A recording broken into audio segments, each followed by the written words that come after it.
ಪ್ರೀತಿಯುಳ್ಳ ದೇವಜನರೇ, ನಿಮ್ಮೆಲ್ಲರಿಗೂ ಮತ್ತೊಮ್ಮೆ ಯೇಸು ಕ್ರಿಸ್ತರ ನಾಮದಲ್ಲಿ ವಂದನೆಗಳನ್ನು ತಿಳಿಸ್ತಾ ಇದ್ದೀನಿ. BBTH ಸೆಕೆಂಡ್ ಇಯರ್ಗೆ ಸಂಬಂಧಪಟ್ಟಂಥ ಅಂಶ, ದೇವರ ಸೇವೆಯಲ್ಲಿ ಮರಣ ವರವೋ ಶಾಪವೋ. ದೇವರ ಸೇವೆಯಲ್ಲಿ ಮರಣ ವರವೋ ಶಾಪವೋ ಎನ್ನುವಂಥ ಅಂಶವನ್ನು ನಾವು ಆಲೋಚನೆ ಮಾಡೋಣ ಪ್ರಿಯರೇ. ದೈವಜ್ಞಾನವು ಪ್ರಪಂಚದಲ್ಲಿರುವ ಮನುಷ್ಯರಿಗೆ ಬಹಳ ಅವಶ್ಯಕವಾಗಿದೆ. ಯಾಕೆಂದರೆ ದೇವರು ಬರೆಸುವಾಗ ಪರಿಶುದ್ಧಾತ್ಮನ ಪ್ರೇರಣೆಯಿಂದ ಆತನ ವಾಕ್ಯಗಳನ್ನು ದೇವರು ಬರೆಸಿದ್ದಾರೆ. ಪ್ರಿಯರೇ, ಅಪಾಯದಲ್ಲಿರುವವರಿಗೆ ಚಿಕಿತ್ಸೆ ಎನ್ನುವಂಥದ್ದು ಬಹಳ ಅವಶ್ಯವಾಗಿದೆ. ಹಾಗೆ ಅಜ್ಞಾನದಿಂದ ಜೀವಿಸುವ ಮನುಷ್ಯರಿಗೆ ದೈವಜ್ಞಾನ ಮನುಷ್ಯರನ್ನು ಪರಿಪೂರ್ಣತೆಯಲ್ಲಿ ನಡೆಸುವುದಕ್ಕೆ, ಪರಿಪೂರ್ಣರನ್ನಾಗಿ ಮಾಡುವುದಕ್ಕೆ ಬಹಳ ಅವಶ್ಯಕತೆಯಾಗಿದೆ. ಅದಕ್ಕೆ ದೇವರು ಪರಿಶುದ್ಧಾತ್ಮನ ಪ್ರೇರಣೆಯಿಂದ ಸತ್ಯವೇದ ಗ್ರಂಥವನ್ನು ಬರೆಸಿ ನಮ್ಮೆಲ್ಲರ ಕೈಗೆ ಕೊಟ್ಟಿದ್ದಾರೆ. ಈ ಸತ್ಯವೇದದಲ್ಲಿ ಆರಿಸಿಕೊಂಡಂಥ ಅಂಶದ ಹೆಸರೇ ದೇವರ ಸೇವೆಯಲ್ಲಿ ಮರಣ ವರವೋ ಶಾಪವೋ. ದೇವರ ಸೇವೆಯಲ್ಲಿ ಮರಣ ವರವೋ ಶಾಪವೋ. ದೇವರ ಸೇವೆ, ಮೊದಲನೇದಾಗಿ ದೇವರ ಸೇವೆ ಎನ್ನುವುದರ ಕುರಿತು ಈ ಸಮಾಜ ಏನಂತ ಭಾವಿಸ್ಕೊಳ್ತಾ ಇದೆ, ಏನಂತ ಆಲೋಚನೆ ಮಾಡ್ತಾ ಇದೆ ಎನ್ನುವಂಥದ್ದನ್ನು ಯೋಚಿಸುವಾಗ, ಒಂದು ಮನುಷ್ಯರ ಸೇವೆಯೇ ದೇವರ ಸೇವೆ ಎಂದು ಅಂದುಕೊಳ್ತಾ ಇದೆ. ಮನುಷ್ಯರ ಸೇವೆಯೇ ದೇವರ ಸೇವೆ. ಹೇಗೆಂದರೆ ಬಡವರಿಗೆ ಸಹಾಯ ಮಾಡುವುದಾಗಿರ್ಬೋದು, ಅಂಗವಿಕಲರಿಗೆ, ಕುರುಡರಿಗೆ, ಅಂಧರಿಗೆ, ಭಿಕ್ಷಕರಿಗೆ, ಏನೂ ಇಲ್ಲದವರಿಗೆ ಅನ್ನದಾನ ಮಾಡುವುದಾಗಿರ್ಬೋದು. ಅವರ ಅವಶ್ಯಕತೆಗಳನ್ನು ತೀರಿಸುವುದು ದೇವರ ಸೇವೆ ಎಂದು ಅಂದ್ಕೊಂಡಿದ್ದಾರೆ. ಎರಡನೇದಾಗಿ, ದೇವಾಲಯಗಳಲ್ಲಿ ಪ್ರಜೆಗಳ ಪಕ್ಷವಾಗಿ ಪೂಜೆಗಳನ್ನಾಗಿರ್ಬೋದು, ಪುರಸ್ಕಾರಗಳನ್ನಾಗಿರ್ಬೋದು, ಪ್ರಾರ್ಥನೆಗಳನ್ನಾಗಿರ್ಬೋದು, ಇವುಗಳನ್ನು ಮಾಡುವುದು ಇದು ದೇವರ ಸೇವೆ ಅಂತ ಅಂದ್ಕೊಳ್ತಿದ್ದಾರೆ. ದೇವರ ಸೇವೆ ಎಂದು ಭಾವಿಸ್ತಾ ಇದ್ದಾರೆ. ಮೂರನೇದಾಗಿ, ಅವರ ಬಳಿಯಲ್ಲಿರುವ ಸ್ವಲ್ಪ ಹಣವನ್ನು ತೆಗೆದುಕೊಂಡು ಸ್ವಲ್ಪ ಜನರಿಗೆ ದಾನ ಧರ್ಮವನ್ನು ಮಾಡಿ ಅವರ ಅವಶ್ಯಕತೆಗಳಿಗೆ ತಕ್ಕಂತೆ ಕೊಟ್ಟು ಹಣವನ್ನು ದಾನ ಮಾಡಿದರೆ ಇದು ದೇವರ ಸೇವೆ ಎಂದು ಭಾವಿಸ್ತಾ ಇದ್ದಾರೆ. ನಾಲ್ಕನೇದಾಗಿ, ಬಲಿ ಅರ್ಪಣೆಗಳನ್ನು ಅರ್ಪಿಸಿ ಇದು ದೇವರಿಗೆ ಇಷ್ಟ ಆಗುತ್ತೆ, ಇದು ದೇವರ ಸೇವೆ ಅಂತ ಹೇಳಿ ಭಾವಿಸ್ತಾ ಇದ್ದಾರೆ.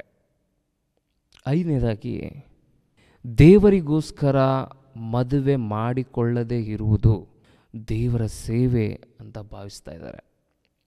ಆರನೇದಾಗಿ, ದೇವರ ಹೆಸರಿನಲ್ಲಿ ಯುದ್ಧ, ಪವಿತ್ರ ಯುದ್ಧ, ನಾವು ದೇವರಿಗೋಸ್ಕರ ಯುದ್ಧ ಮಾಡ್ತಿದ್ದೇವೆ ಅಂತ ಹೇಳಿ ಒಬ್ಬರನ್ನೊಬ್ಬರು ಕೊಲ್ಲುವಂಥದ್ದು, ಕಡ್ದು ಹಾಕುವಂಥದ್ದು, ಇದು ದೇವರಿಗೋಸ್ಕರ ನಾವು ಮಾಡ್ತಿದ್ದೇವೆ, ದೇವರ ಸೇವೆ ಇದು ಎನ್ನುವಂಥದ್ದನ್ನು ನಾವು ಸಮಾಜದಲ್ಲಿ ನೋಡುವವರಾಗಿದ್ದೇವೆ. ಆದರೆ ಇದನ್ನೆಲ್ಲ ತಿಳಿದಂಥ ಯೇಸು ಕ್ರಿಸ್ತರು ಮೊದಲನೇ ಶತಮಾನದಲ್ಲೇ ಹೇಳಿದ್ದಾರೆ. ಪರಿಶುದ್ಧಾತ್ಮನ ಪ್ರೇರಣೆಯಿಂದ ಬರೆಯಲ್ಪಟ್ಟಂಥ ಸತ್ಯವೇದದಲ್ಲಿ ಇದು ಬರೆದಿದೆ. ಆ ಒಂದು ವಚನವನ್ನು ನಾವು ಓದಿಕೊಳ್ಳೋಣ. ಯೋಹಾನನ ಸುವಾರ್ತೆ 16ನೇ ಅಧ್ಯಾಯ 2ನೇ ವಚನ. ನಿಮಗೆ ಬಹಿಷ್ಕಾರ ಹಾಕುವರು, ಅದಲ್ಲದೆ ನಿಮ್ಮನ್ನು ಕೊಲ್ಲುವವನು ತಾನು ದೇವರಿಗೆ ಯಜ್ಞವನ್ನು ಮಾಡಿದ್ದೇನೆಂದು ನೆನೆಸುವ ಕಾಲ ಬರುತ್ತದೆ. ಕೊಲ್ಲುವವನು ದೇವರಿಗೆ ಯಜ್ಞ ಮಾಡುವ ಕಾಲ ಬರುತ್ತದೆ ಅಂತ ಹೇಳಿದ್ದಾರೆ. ಆದರೆ ನಾವು ಸಮಾಜದಲ್ಲಿ ನೋಡುವಾಗ ಆ ಕಾಲ ಬಂದೇ ಬಿಟ್ಟಿದೆ, ಯಾವಾಗೋ ಬಂದುಬಿಟ್ಟಿದೆ. ದೇವರ ಹೆಸರನ್ನು ಹೇಳಿಕೊಂಡು ಎಷ್ಟೋ ಜನರನ್ನು ಸಾಯಿಸುವಂಥದ್ದನ್ನು, ಕೊಲೆ ಮಾಡುವಂಥದ್ದನ್ನು ನಾವು ನೋಡ್ತಾ ಇದ್ದೇವೆ. ಅತಿ ಕ್ರೂರವಾಗಿ ಸಾಯಿಸ್ತಾ ಇದ್ದಾರೆ. ಇದು ದೇವರ ಹೆಸರಿನಲ್ಲಿ, ದೇವರಿಗಾಗಿ ನಾವು ಮಾಡ್ತಾ ಇದ್ದೇವೆ, ದೇವರನ್ನು ಸಂರಕ್ಷಿಸಿಕೊಳ್ಳೋದಕ್ಕೆ ನಾವು ಮಾಡ್ತಿದ್ದೇವೆ ಅಂತ ಹೇಳುವವರನ್ನು ನಾವು ಬಹಳ ನೋಡಬಹುದು. ಓಕೆ, ಈಗ ದೇವರ ಸೇವೆ ಅಂದರೆ ಏನು? ಇಷ್ಟರವರೆಗೂ ಸಮಾಜ ದೇವರ ಸೇವೆ ಅಂದರೆ ಏನಂತ ಅಂದ್ಕೊಳ್ತಿದೆ ಎನ್ನುವುದರ ಕುರಿತು ನಾವು ಯೋಚನೆ ಮಾಡಿದ್ದೇವೆ. ಈಗ ದೇವರ ಸೇವೆ ಅಂದರೆ ಏನು? ದೇವರ ಸೇವೆ ದೇವರ ಸೇವೆ ಅಂದರೆ ದೇವರ ಕೆಲಸ ಮಾಡುವುದು, ದೇವರಿಗಾಗಿ ಜೀವಿಸುವುದು. ಎರಡನೇ ಪಾಯಿಂಟ್, ದೇವರ ಸೇವೆ ಅಂದರೆ ಏನು? ಮೊದಲನೇದಾಗಿ ನಾವು ತಿಳ್ಕೊಂಡಿದ್ದೇವೆ, ದೇವರ ಸೇವೆ ಅಂದರೆ ಈ ಸಮಾಜ ಏನಂತ ಅಂದ್ಕೊಳ್ತಿದೆ ಎನ್ನುವುದರ ಕುರಿತು ನಾವು ತಿಳ್ಕೊಟ್ಟಿವಿ. ಈಗ ದೇವರ ಸೇವೆ ಅಂದರೆ ಏನು? ಎರಡನೇದಾಗಿ ದೇವರ ಸೇವೆ ಅಂದರೆ ಏನು?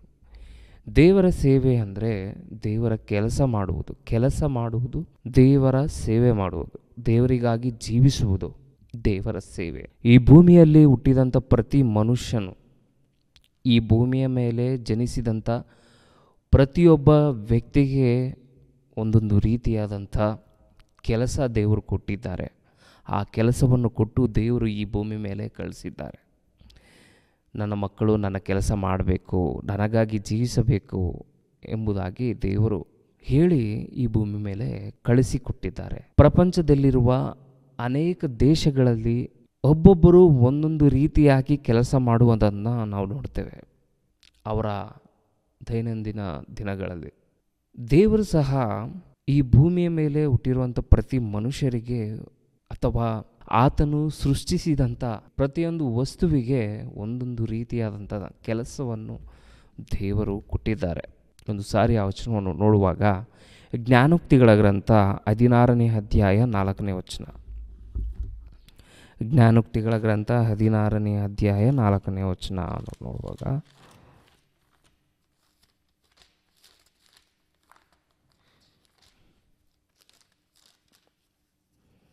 ಯೆಹೋವನು ಒಂದೊಂದನ್ನು ತಕ್ಕ ಗುರಿಯಿಂದ ಸೃಷ್ಟಿಸಿದ್ದಾನೆ. ಒಂದೊಂದನ್ನು ತಕ್ಕ ಗುರಿಯಿಂದ ಸೃಷ್ಟಿಸಿದ್ದಾರಂತೆ. ಒಂದೊಂದಕ್ಕೆ ಒಂದೊಂದು ಕೆಲಸವನ್ನು ದೇವರು ನೇಮಿಸಿದ್ದಾರೆ. ಅದು ಅದರ ಕೆಲಸವನ್ನು ಮಾಡಿಕೊಂಡು ಹೋಗಬೇಕು. ಗ್ರಹಗಳು ಅದು ಸೂರ್ಯನ ಸುತ್ತ ತಿರುಗಬೇಕು. ಸೂರ್ಯನು ಭೂಮಿಗೆ ಬೆಳಕು ಕೊಡಬೇಕು. ಚಂದ್ರನು ರಾತ್ರಿ ಹೊತ್ತಲ್ಲಿ ಚಿಕ್ಕ ಬೆಳಕಾಗಿ ಪ್ರಕಾಶಿಸಬೇಕು. ಉಸಿರಾಡಲು ಗಾಳಿಯ ಕೆಲಸ ಬೇರೆ, ಬಿಸಿಲಿನ ಕೆಲಸ ಬೇರೆ. ನೀರು ಮನುಷ್ಯರಿಗೆ ದಾಹವನ್ನು ತೀರಿಸಬೇಕು. ಹೀಗೆ ಪ್ರತಿಯೊಂದಕ್ಕೂ ಒಂದೊಂದು ಕೆಲಸ ದೇವರು ಒಪ್ಪಿಸಿ ಸೃಷ್ಟಿಸಿದ್ದಾರೆ. ಅದು ಅದರ ಕೆಲಸವನ್ನು ಮಾಡಿಕೊಂಡು ನಮಗೆ ಸೇವೆಯನ್ನು ಸಲ್ಲಿಸ್ತಾ ಇದೆ. ಪ್ರಕೃತಿಯಲ್ಲಿರುವಂಥ ಪ್ರತಿಯೊಂದು ವಸ್ತುವಿಗೆ ಒಂದೊಂದು ಕೆಲಸವನ್ನು ಕೊಟ್ಟು ಅದನ್ನು ಸೃಷ್ಟಿಸಿದ್ದಾರೆ. ಹಾಗೆಯೇ ಮನುಷ್ಯರಿಗೂ ಸಹ ದೇವರು ಕೆಲಸವನ್ನು ಕೊಟ್ಟಿದ್ದಾರೆ. ಕೆಲಸವನ್ನು ಕೊಟ್ಟು ಈ ಲೋಕಕ್ಕೆ ಕಳಿಸಿದ್ದಾರೆ. ಈಗ ಮನುಷ್ಯರ ಜನನ ಅದರ ಪರಮಾರ್ಥವನ್ನು ಯೇಸು ಕ್ರಿಸ್ತರವರು ತಿಳಿಸ್ತಿದ್ದಾರೆ. ಇಬ್ರಿಯರಿಗೆ ಬರೆದ ಪತ್ರಿಕೆ 10ನೇ ಅಧ್ಯಾಯ 7ನೇ ವಚನ. ಇಬ್ರಿಯರಿಗೆ ಬರೆದ ಪತ್ರಿಕೆ 10ನೇ ಅಧ್ಯಾಯ 7ನೇ ವಚನ.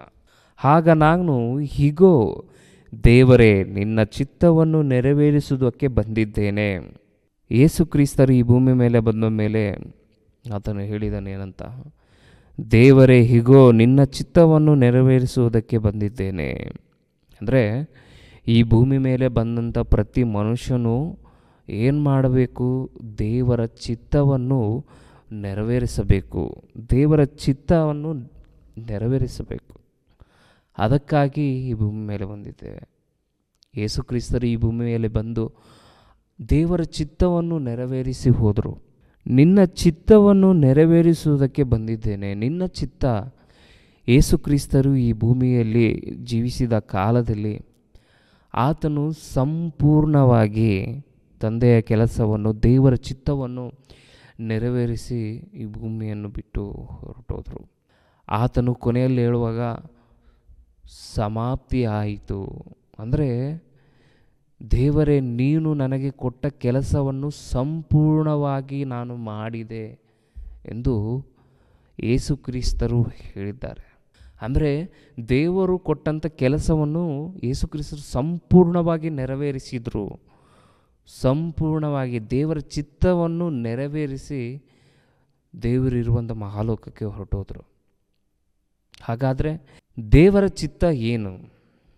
ಮೂರನೇದಾಗಿ ದೇವರ ಚಿತ್ತ ಏನು ಎನ್ನುವಂಥದ್ದನ್ನು ಆಲೋಚಿಸುವಾಗ ಎಫೆಸದವರಿಗೆ ಬರೆದ ಪತ್ರಿಕೆ 1ನೇ ಅಧ್ಯಾಯ 4ರಿಂದ 6 ವಚನಗಳು.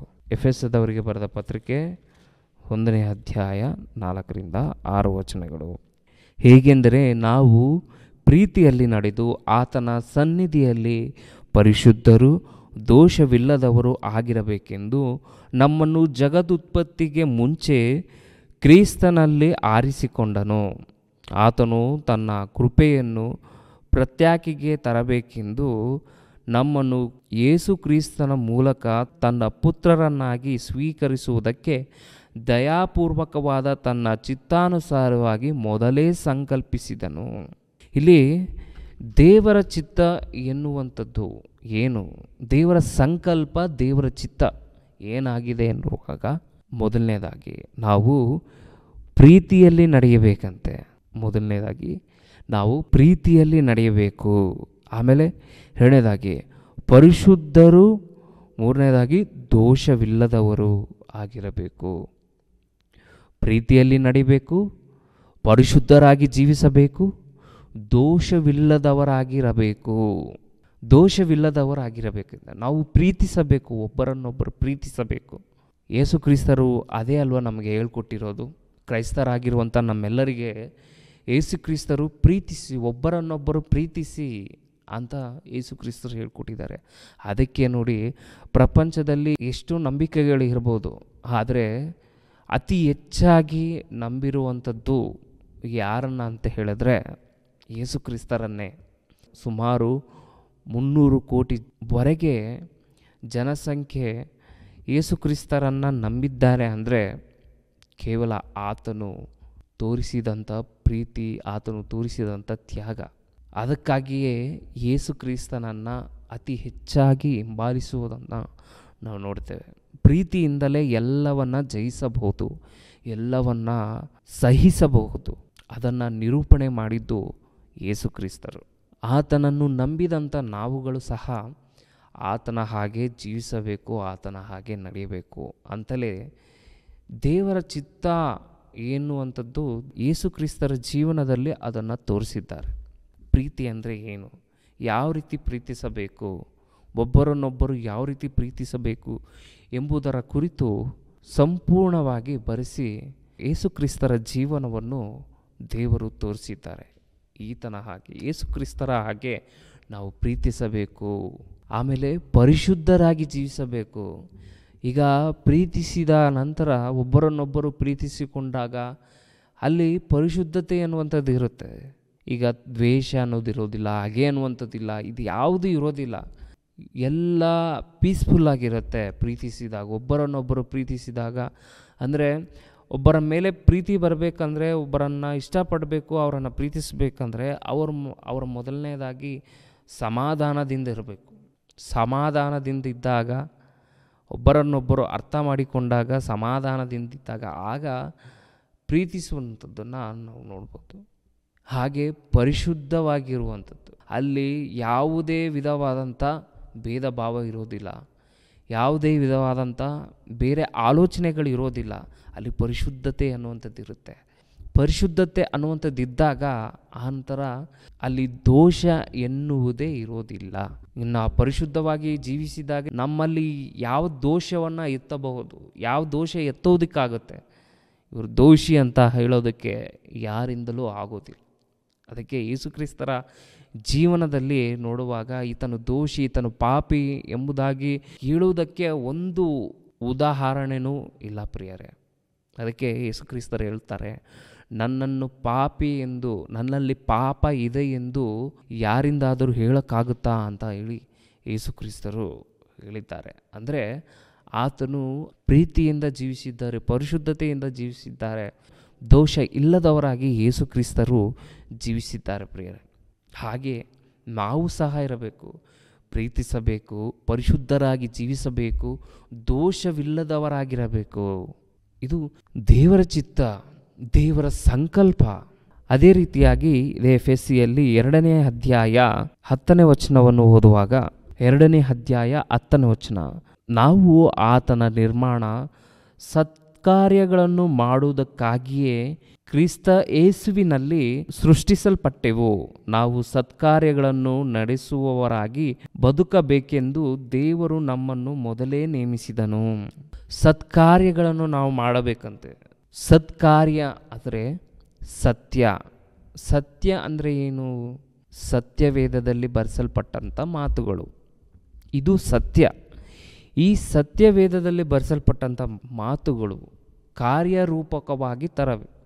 ಸತ್ಕಾರ್ಯಗಳನ್ನು ಒಬ್ಬರನ್ನೊಬ್ಬರು ಪ್ರೀತಿಸಬೇಕು, ಪರಿಶುದ್ಧರಾಗಿ ಜೀವಿಸಬೇಕು, ದೋಷವಿಲ್ಲದವರಾಗಿರಬೇಕು. ಇನ್ನು ಆತ್ಮಫಲಗಳಿಗೆ ಗೊತ್ತಿದೆಯಲ್ಲ, ಅದನ್ನೆಲ್ಲ ನಾವು ಮಾಡಬೇಕು. ಅವುಗಳನ್ನೆಲ್ಲ ನಮ್ಮ ಜೀವನದಲ್ಲಿ ಅಳವಡಿಸಿಕೊಂಡು ಜೀವಿಸಬೇಕು, ಸತ್ಕಾರ್ಯಗಳನ್ನು ಮಾಡಬೇಕು. ಇದನ್ನು ಮೊದಲು ಕ್ರೈಸ್ತರು ಕಲಿಬೇಕು.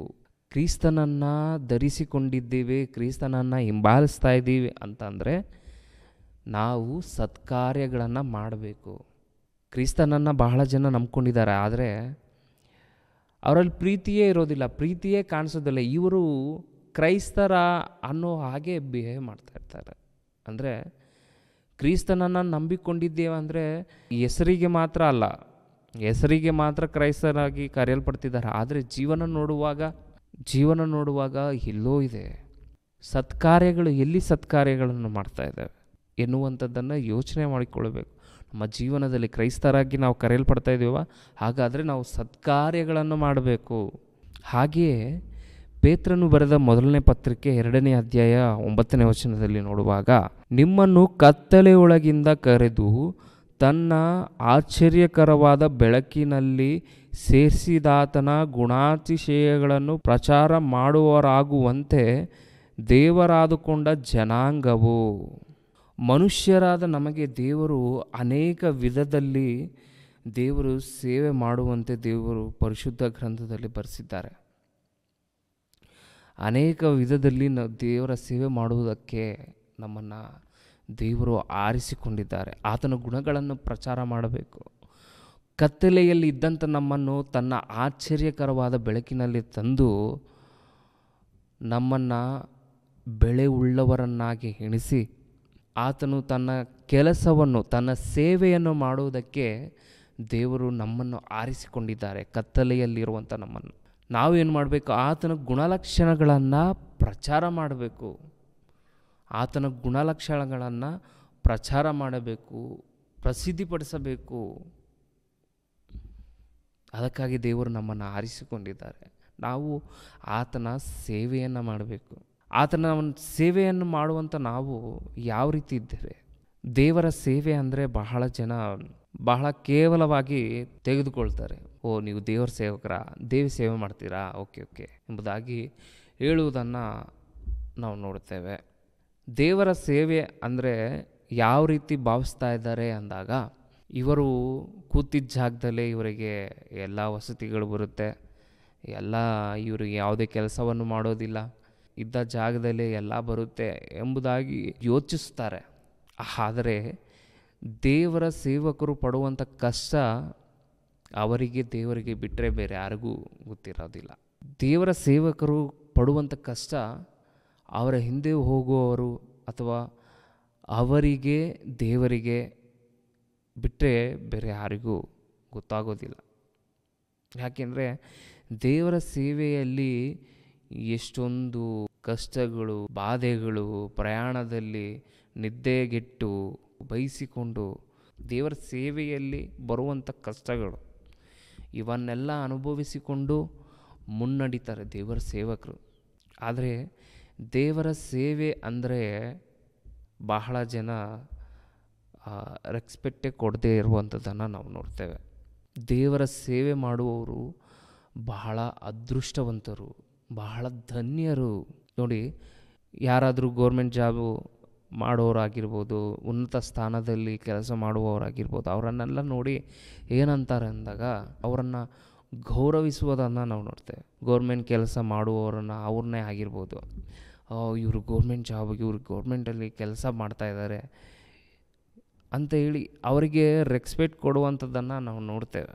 ಆದರೆ ದೇವರ ಸೇವೆ ಅಂದಾಗ, ಓ ದೇವರ ಸೇವಕರ, ಓಕೆ, ಒಂದು ರೀತಿಯಾಗಿ ಕೇರ್ಲೆಸ್ ಆಗಿ ಮಾತಾಡೋದನ್ನು ನಾವು ನೋಡಬಹುದು. ಅಂದರೆ ದೇವರ ಸೇವೆ ಮಾಡ್ತಿದ್ದೀವಿ ಅಂದರೆ ನಾವು ಬಹಳ ಅದೃಷ್ಟವಂತರು. ಯಾಕೆ ಅಂದರೆ ಮನುಷ್ಯರು ಬೆಲೆ ಕೊಟ್ಟರೂ ಕೊಡದೇ ಇದ್ದರೂ ಸರ್ವಶಕ್ತನಾದಂಥ ದೇವರು ಮಾತ್ರ ಬೆಲೆ ಕೊಟ್ಟೇ ಕೊಡ್ತಾರೆ. ಈ ಭೂಮಿಯಲ್ಲಿರುವಂತಹ ಆಡಂಬರಗಳು, ಐಶ್ವರ್ಯ ಇದು ಮನುಷ್ಯರನ್ನು ಶ್ರೇಷ್ಠರನ್ನಾಗಿ ಮಾಡೋದಿಲ್ಲ. ದೇವರ ಸೇವೆಯಲ್ಲಿರುವಂಥವರನ್ನು, ದೇವರಿಗಾಗಿ ಜೀವಿಸುವಂಥವರನ್ನು, ಉನ್ನತರಾಗಿ ಪರಿಶುದ್ಧರಾಗಿ ಜೀವಿಸುವಂಥವರನ್ನು ದೇವರು ಧನ್ಯರೆಂದು ದೇವರು ಕರೆಯುತ್ತಾರೆ. ಮೊದಲನೇ ಅರಸುಗಳು 10ನೇ ಅಧ್ಯಾಯ 8ನೇ ವಚನದಲ್ಲಿ ನೋಡುವಾಗ, ಮೊದಲನೇ ಅರಸುಗಳು 10ನೇ ಅಧ್ಯಾಯ 8ನೇ ವಚನದಲ್ಲಿ ನೋಡುವಾಗ ಇಲ್ಲಿ ಶೇಬಾ ದೇಶದ ರಾಣಿಯು ಸೊಲೊಮೋನನ ಹತ್ರ ಬಂದು ಮಾತಾಡ್ತಾ ಇದ್ದಾಳೆ. ಅಲ್ಲಿರುವಂಥ ಎಲ್ಲ ಪರಿಸ್ಥಿತಿಯನ್ನು ತಿಳಿದುಕೊಂಡು ಸೊಲೊಮೋನನಿಗೆ ಹೇಳುವಂಥದ್ದು 10ನೇ ಅಧ್ಯಾಯ 8ನೇ ವಚನ, ನಿನ್ನ ಪ್ರಜೆಗಳು ಸದಾ ನಿನ್ನ ಮುಂದೆ ನಿಂತುಕೊಂಡು ನಿನ್ನ ಜ್ಞಾನ ವಾಕ್ಯಗಳನ್ನು ಕೇಳುವ ನಿನ್ನ ಸೇವಕರು ಧನ್ಯರು. ನಿನ್ನ ಸೇವಕರು ಧನ್ಯರು ಅಂತ ಹೇಳ್ತಾ ಇದ್ದಾಳೆ. ರಾಜನ ಬಳಿಯಲ್ಲಿರುವಂಥ ಇವರು ಸೇವೆ ಮಾಡುವಂಥವರು ಧನ್ಯರು. ರಾಜನ ಬಳಿ ಇದ್ದು ಸೇವೆ ಮಾಡುವ ಸೇವಕರು ಧನ್ಯರಾಗಿರುವಾಗ, ಪರಲೋಕದ ತಂದೆ ಸರ್ವಶಕ್ತನಾದಂಥ ದೇವರ ಕೆಲಸವನ್ನು ಮಾಡುವ ದೇವರ ಸೇವಕರು ಇನ್ನೆಷ್ಟು ಧನ್ಯರೋ ಎನ್ನುವಂಥದ್ದನ್ನು ಯೋಚನೆ ಮಾಡಬೇಕು. ಈ ಸಂಗತಿಗಳನ್ನು ಮನುಷ್ಯ ಅರ್ಥ ಮಾಡಿಕೊಳ್ಳದೆ ಅವರು ಕಲ್ಪಿಸಿಕೊಂಡವುಗಳಿಗೆ ಸೇವೆ ಸಲ್ಲಿಸುವುದೇ ದೇವರ ಸೇವೆ ಎಂದು ಭಾವಿಸ್ತಾ ಇದ್ದಾರೆ. ಅದು ದೇವರ ಸೇವೆ ಎಂದು ತಿಳ್ಕೊಂಡಿದ್ದಾರೆ. ಆದರೆ ದೇವರ ಆಲೋಚನೆಗಳು ಬೇರೆ, ಮನುಷ್ಯರ ಆಲೋಚನೆಗಳು ಬೇರೆ. ರಾಜರ ಬಳಿಯಲ್ಲಿ ಇರುವಂತಹ ಸೇವಕರು ಗ್ರೇಟ್, ನೀವು ಬಹಳ ಗ್ರೇಟ್ ಎನ್ನುವಾಗ, ಸರ್ವವನ್ನು ಹುಟ್ಟಿಸಿದಂಥ ಸರ್ವಶಕ್ತನು, ಸೃಷ್ಟಿಕರ್ತನು, ಆತನು ನಮಗೆ ತಂದೆ ಆಗಿರುವಾಗ ಆತನ ಸೇವೆಯನ್ನು ಮಾಡುವವರು ನಾವು ಎಷ್ಟು ಧನ್ಯರು. ಸೃಷ್ಟಿಕರ್ತನು ಅಂದರೆ ಬಸ್ಸು ಡ್ರೈವರು ಅಲ್ಲ, ಕಾರು ಡ್ರೈವರು ಅಲ್ಲ. ಆತನು ಯಾವುದನ್ನು ನಡೆಸ್ತಾ ಇದ್ದಾರೆ, ಟೋಟಲ್ ಈ ಜಗತ್ತನ್ನು, ಈ ವಿಶ್ವವನ್ನು ಆತನು ನಡೆಸ್ತಾ ಇದ್ದಾರೆ. ಆತನ ಸೇವೆಯನ್ನು ಮಾಡುವಂಥ ನಾವು ಎಷ್ಟು ಧನ್ಯರು. ಇವಕ್ಕೆಲ್ಲ ಅಧಿಕಾರಿಗಳು, ರಾಜರು, ಅರಸರು, ಚಕ್ರವರ್ತಿಗಳು, ಪ್ರಭುಗಳು, ಈ ಎಲ್ಲ ಅಧಿಕಾರಿಗಳಿಗಿಂತ ಮಿಗಿಲಾದದ್ದು ದೇವರು. ಇವರನ್ನೆಲ್ಲರನ್ನ ಮಾಡಿದ್ದು ದೇವರಾಗಿರುವಾಗ ಆತನ ಸೇವೆ ಮಾಡುವಂಥ ಸೇವಕರು ಬಹುಧನ್ಯರು. ಈಗ ಇಂತಹ ಒಂದು ದೇವರ ಸೇವೆ ಮಾಡುವಂಥ ಸೇವಕರು ದೇವರ ಕೆಲಸದಲ್ಲಿ ಮರಣ ಹೊಂದಿದರೆ ಅದು ವರವೋ ಶಾಪವೋ? ದೇವರ ಸೇವೆಯಲ್ಲಿ ಮರಣ ವರವೋ ಶಾಪವೋ ಎನ್ನುವುದರ ಕುರಿತು ಯೋಚನೆ ಮಾಡೋಣ. 4ನೇದಾಗಿ, ದೇವರ ಸೇವೆಯಲ್ಲಿ ಮರಣ. ಮನುಷ್ಯರಿಗೆ ಮರಣ ಎನ್ನುವಂಥದ್ದು, ಯಾವ ಮನುಷ್ಯರಾಗಿರ್ಬೋದು, ಎಷ್ಟು ವರ್ಷಗಳು ಈ ಭೂಮಿಯಲ್ಲಿ ಬದುಕಿದರು, 1000 ವರ್ಷಗಳು ಬದುಕಿದ್ರು, 500 ವರ್ಷಗಳು, 100 ವರ್ಷಗಳು ಬದುಕಿದ್ರು, ಒಂದಲ್ಲ ಒಂದು ದಿನ ಸಾಯಲೇಬೇಕು.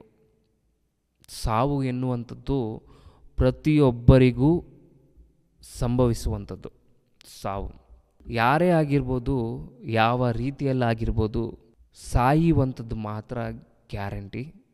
ಇದು ದೇವರು ಮನುಷ್ಯರಿಗೆ ನಿಯಮಿಸಿದಂಥ ಒಂದು ವಿಧಿ. ಇದನ್ನು ಹೇಳ್ತಿದ್ದಾರೆ ನೋಡಿ, ಕೀರ್ತನೆಗಳ ಗ್ರಂಥ 89ನೇ ಅಧ್ಯಾಯ 48ನೇ ವಚನ. ಕೀರ್ತನೆಗಳ ಗ್ರಂಥ 89ನೇ ಅಧ್ಯಾಯ 48ನೇ ವಚನ.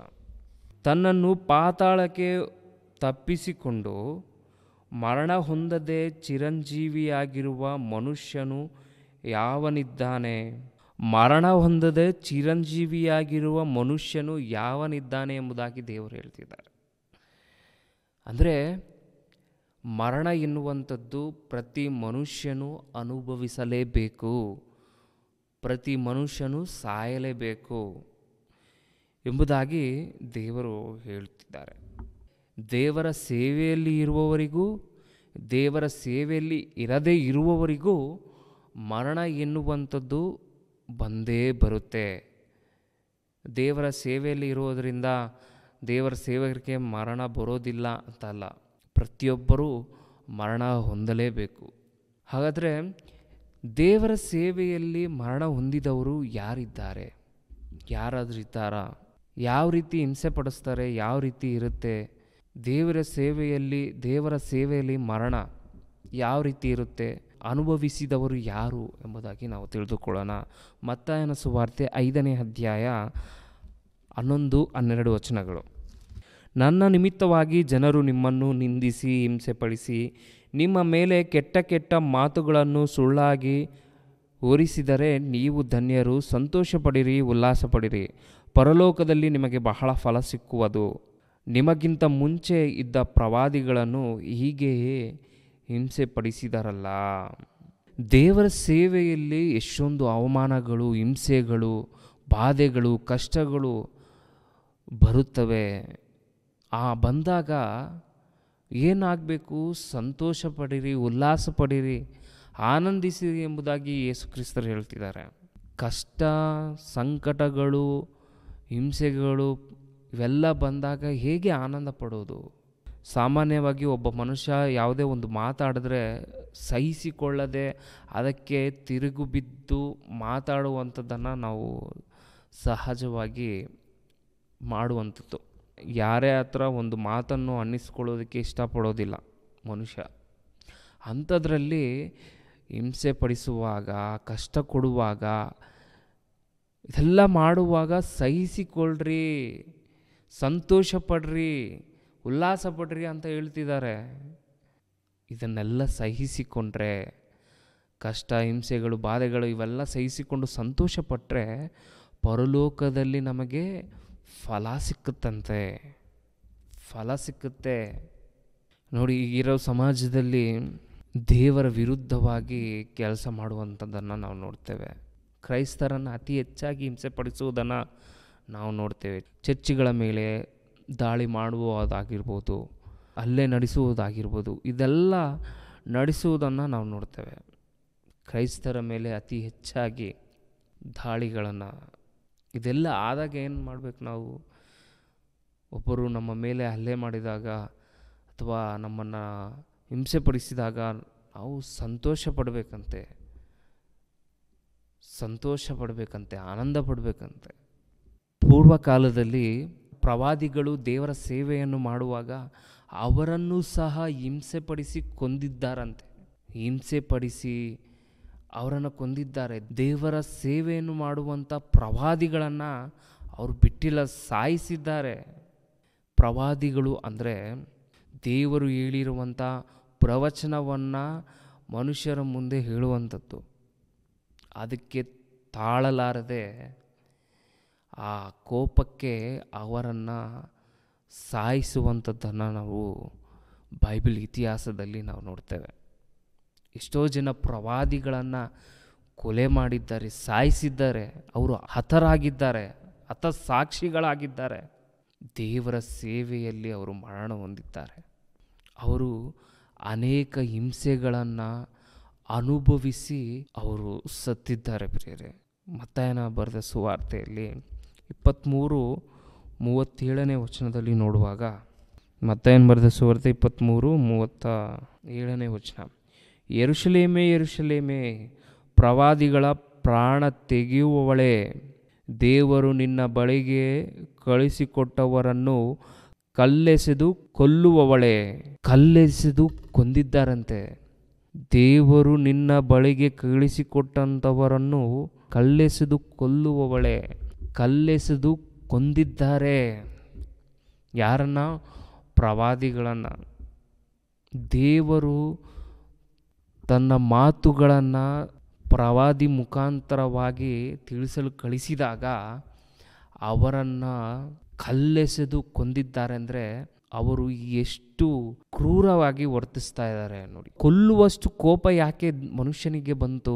ಕೊಲ್ಲುವಷ್ಟು ಆಲೋಚನೆ ಮನುಷ್ಯರಿಗೆ ಯಾಕೆ ಬಂತು ಅಂದಾಗ, ಯಾರೇ ಆಗಿರ್ಬೋದು, ಅವರಿಗೆ ಇಷ್ಟಪಡದಂಥ ವಿಷಯಗಳನ್ನು ಹೇಳಿದಾಗ ಬಹಳ ಕೋಪ ಬಂದು ಆ ಕೋಪದಿಂದ ಏನು ಮಾಡ್ತಾರೋ ಅವರಿಗೇ ಗೊತ್ತಿರೋದಿಲ್ಲ. ಹಾಗೆ ವರ್ತಿಸಿ ಕೊನೆಗೆ ಮನುಷ್ಯರ ಮೇಲೆ ಹಲ್ಲೆ ಮಾಡುವುದನ್ನಾಗಿರ್ಬೋದು ಅಥವಾ ಕೊಲೆ ಮಾಡುವುದನ್ನಾಗಿರ್ಬೋದು ನಾವು ನೋಡಬಹುದು. ಇವರಿಗೆ ಇಷ್ಟ ಇಲ್ಲದಿರೋದೇನು? ದೇವರಿಗೆ ಇಷ್ಟ ಇಲ್ದಿರೋ ಕೆಲಸ ಮಾಡುವುದು. ಹಾಗಿರುವಾಗ ಹೀಗೆ ನೀವಿರಬಾರ್ದೆಂದು ಎಚ್ಚರಿಸಿ ಪ್ರವಾದಿಗಳ ಮೂಲಕ ಕಳಿಸುವಾಗ ಆ ಪ್ರವಾದಿಗಳ ಮಾತಿಗೆ, ದೇವರ ಮಾತಿಗೆ ಬೆಲೆಯನ್ನು ಕೊಡದೆ, ದೇವರ ಮಾತನ್ನು ಕೇಳದೆ ದೇವರ ಸೇವಕರಾದಂಥ ಪ್ರವಾದಿಗಳನ್ನು ಸಾಯಿಸಿದ್ದಾರೆ, ಕಲ್ಲೆಸೆದು ಕೊಂದಿದ್ದಾರೆ. ಅದಕ್ಕೆ ಹೇಳ್ತಿದ್ದಾರೆ, ಯೆರೂಸಲೇಮೇ ಯೆರೂಸಲೇಮೇ, ಪ್ರವಾದಿಗಳ ಪ್ರಾಣ ತೆಗೆಯುವವಳೇ, ದೇವರು ನಿನ್ನ ಬಳಿಗೆ ಕಳುಹಿಸಿಕೊಟ್ಟ ಅವರನ್ನು ಕಲ್ಲೆಸೆದು ಕೊಲ್ಲುವವಳೇ.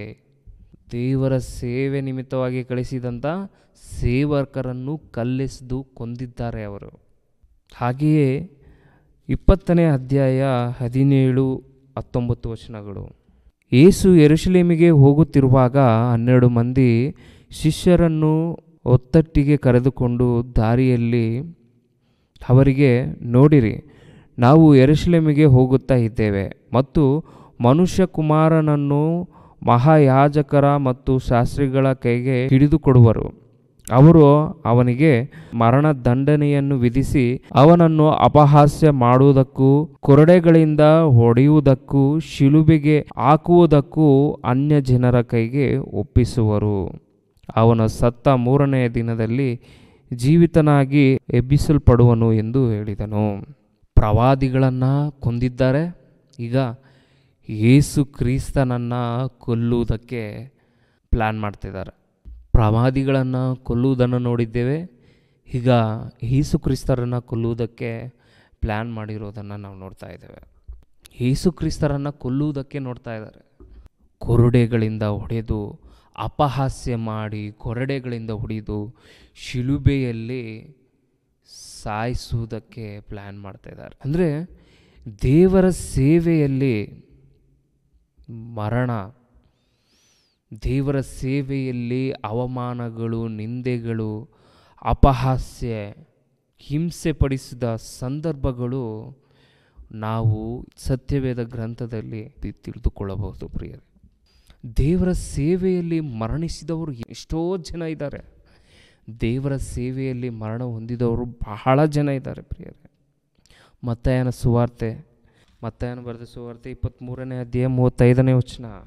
ಹೀಗೆ ನೀತಿವಂತನಾದ ಹೇಬೇಲನ ರಕ್ತವು ಮೊದಲುಗೊಂಡು ನೀವು ದೇವಾಲಯಕ್ಕೂ ಯಜ್ಞ ವೇದಿಗೂ ನಡುವೆ ಕೊಂದು ಹಾಕಿದ ಬರಕೀಯನ ಮಗನಾದ ಜಕರಿಯನ ರಕ್ತದವರೆಗೂ ಭೂಮಿಯ ಮೇಲೆ ಸುರಿಸಲ್ಪಟ್ಟ ಎಲ್ಲ ನೀತಿವಂತರ ರಕ್ತದಿಂದುಂಟಾಗುವ ಅಪರಾಧವು ನಿಮ್ಮ ತಲೆಯ ಮೇಲೆ ಬರುವುದು. ದೇವರ ಸೇವೆಯಲ್ಲಿ ಮರಣಿಸಿದವರು ಎಷ್ಟು? ಹೇಬೇಲನು ಮೊದಲುಗೊಂಡು ಬರಕೀಯನ ಮಗನಾದ ಜಕರಿಯನವರೆಗೂ ಎಷ್ಟೋ ಜನ ಭಕ್ತರು ಮರಣಿಸಿದ್ದಾರೆ. ಅದಾದ ನಂತರ ಯೇಸು ಕ್ರಿಸ್ತರನ್ನು ಮೊದಲುಗೊಂಡು ಇಲ್ಲಿಯವರೆಗೂ ಅನೇಕ ಭಕ್ತರು, ದೇವರ ಸೇವಕರು ಮರಣಿಸಿದ್ದಾರೆ. ದೇವರ ಸೇವೆಯಲ್ಲಿ ಮರಣಿಸಿದ್ದಾರೆ. ಹತಸಾಕ್ಷಿಗಳಾಗಿದ್ದಾರೆ. ಇವರೆಲ್ಲ ಯಾಕೆ ಹತರಾಗಿದ್ದಾರೆ? ಇವರು ಯಾವುದಕ್ಕಾಗಿ? ಪ್ರಕಟಣೆ ಗ್ರಂಥ 6ನೇ ಅಧ್ಯಾಯ 9ನೇ ವಚನ. ಆತನು 5ನೇ ಮುದ್ರೆಯನ್ನು ತೆಗೆದಾಗ ದೇವರ ವಾಕ್ಯದ ನಿಮಿತ್ತವಾಗಿಯೂ ತಾವು ಹೇಳಿದ ಸಾಕ್ಷಿಯ ನಿಮಿತ್ತವಾಗಿಯೂ ಹತವಾದವರ ಆತ್ಮಗಳು, ದೇವರ ವಾಕ್ಯದ ನಿಮಿತ್ತವಾಗಿಯೂ ತಾವು ಹೇಳಿದ ಸಾಕ್ಷಿಯ ನಿಮಿತ್ತವಾಗಿಯೂ, ದೇವರ ವಾಕ್ಯದ ನಿಮಿತ್ತವಾಗಿ ಹತರಾಗಿದ್ದಾರಂತೆ. 1ನೇ ಶತಮಾನದ ಕ್ರೈಸ್ತರು ನಾವು ಕಂಡದ್ದನ್ನು, ನೋಡಿದ್ದನ್ನು, ಕೇಳಿದ್ದನ್ನು ನಾವು ಹೇಳದೇ ಇರಲಾರೆವು ಎಂದು ಧೈರ್ಯವಾಗಿ ನಿಂತು ಸಾಕ್ಷಿಯನ್ನು ಕೊಡುವುದನ್ನು ನಾವು ನೋಡ್ತೇವೆ. ಸಾಕ್ಷಿಗಳಾಗಿ ನಿಂತವರು ಅಪೊಸ್ತಲರು. ಕ್ರಿಸ್ತನ ವಿಷಯದಲ್ಲಿ ಸಾಕ್ಷಿಗಳಾಗಿ ನಿಂತವರು ಅಪೊಸ್ತಲರು. ಅವರು ಹತರಾದರು, ಅವರನ್ನು ಸಾಯಿಸಿದರು.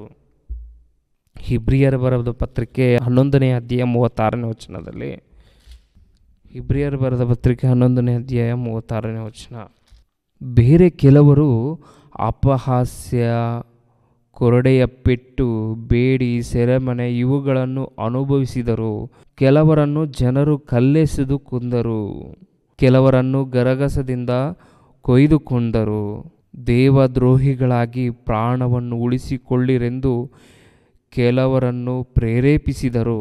ಕೆಲವರನ್ನು ಕತ್ತಿಯಿಂದ ಕೊಂದರು, ಕೆಲವರನ್ನು ಕೊರತೆ, ಹಿಂಸೆ, ಬಾಧೆ ಇವುಗಳನ್ನು ಅನುಭವಿಸುವವರಾಗಿದ್ದು, ಕುರಿ ಮೇಕೆಗಳ ಚರ್ಮಗಳನ್ನು ಉಟ್ಟುಕೊಂಡವರಾಗಿ ತಿರುಗಾಡಿದರು. ಇಂಥವರಿಗೆ ಈ ಲೋಕವು ಯೋಗ್ಯ ಸ್ಥಳವಲ್ಲ. ಎಷ್ಟು ವಿಧದಲ್ಲಿ ದೇವರ ಸೇವೆಯಲ್ಲಿ ಇವರನ್ನು ಸಾಯಿಸಿದ್ದಾರೆ ಎನ್ನುವಂಥದ್ದನ್ನು ನಾವು ನೋಡ್ತೇವೆ ಪ್ರಿಯರೇ. ವಿಶ್ವಾಸದ ವೀರರ ಬಗ್ಗೆ ಬರೆದಿದೆ. ಆ ವೀರರು ಹೇಗೆ ಸತ್ತಿದ್ದಾರೆ. ಕೆಲವರನ್ನು ಅಪಹಾಸ್ಯ ಮಾಡಿದ್ರು, ಕೆಲವರಿಗೆ ಕೊರಡೆಗಳಿಂದ ಹೊಡೆದರು, ಇನ್ನು ಕೆಲವರನ್ನ ಬೇಡುಗಳನ್ನು ಹಾಕಿ ಸೆರೆಮನೆಗಳಿಗೆ ಹಾಕಿದ್ರು, ಕೆಲವರನ್ನ ಕಲ್ಲೆಸೆದು ಕೊಂದರು, ಕೆಲವರನ್ನ ಗರಗಸದಿಂದ ಕೊಯ್ದು ಕೊಂದರು. ಗರಗಸದಿಂದ ಆ ಒಂದು ಪರಿಸ್ಥಿತಿ ಹೇಗಿರುತ್ತೆ ಆಲೋಚನೆ ಮಾಡಿ ಪ್ರಿಯರೇ. ಗರಗಸದಿಂದ ಕೊಯ್ಯುವಾಗ ಆ ನೋವು, ಆ ಹಿಂಸೆ, ದೇವರ ಸೇವೆಯಲ್ಲಿ ಹತಸಾಕ್ಷಿಗಳಾದರು. ಕೆಲವರನ್ನು ಕತ್ತಿಯಿಂದ ಕೊಯ್ದರಂತೆ, ಕತ್ತಿಯಿಂದ ತಿವಿದು ಸಾಯಿಸಿದ್ದಾರೆ. ಕೆಲವರಿಗಾದರೆ ನೀವು ದೇವರನ್ನು ದೂಷಿಸಿ, ನೀವು ನಂಬಿರುವಂಥ, ನೀವು ಪ್ರಚಾರ ಮಾಡ್ತಿರುವಂಥ ಯೇಸು ಕ್ರಿಸ್ತರನ್ನು ದೂಷಿಸಿ, ದೇವರನ್ನು ದೂಷಿಸಿ ನಿಮ್ಮ ಪ್ರಾಣಗಳನ್ನು ಉಳಿಸಿಕೊಳ್ಳ್ರಿ ಅಂತ ಹೇಳಿ ಪ್ರೇರೇಪಿಸಿದ್ದಾರಂತೆ. ಆ ಪ್ರೇರೇಪಣೆಗೆ ಒಳಗಾಗದೆ ನಾವು ನಂಬಿದ್ದನ್ನು ನಾವು ಬಿಡೋದಿಲ್ಲ, ನಮ್ಮ ನಂಬಿಕೆಯಲ್ಲಿ ನಾವು ನಿಂತಿರುತ್ತೇವೆ ಎಂದು ನಂಬಿಕೆಯಲ್ಲಿ ನಿಂತುಕೊಂಡರು ಪ್ರಿಯರೇ. ಅವರೆಲ್ಲ ಹತಸಾಕ್ಷಿಗಳಾಗಿದ್ದಾರೆ, ದೇವರ ಸೇವೆಯಲ್ಲಿ ಮರಣ ಹೊಂದಿದ್ದಾರೆ.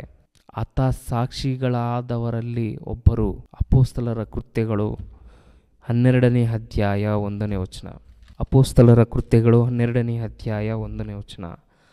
ಆ ಸಮಯದಲ್ಲೇ ಅರಸನಾದ ಹೇರೋದನು ಸಭೆಯವರಲ್ಲಿ ಕೆಲವರನ್ನು ಹಿಂಸೆಪಡಿಸುವುದಕ್ಕೆ ಯೋಹಾನನ ಅಣ್ಣನಾದ ಯಾಕೋಬನನ್ನು ಕತ್ತಿಯಿಂದ ಕೊಲ್ಲಿಸಿದನು.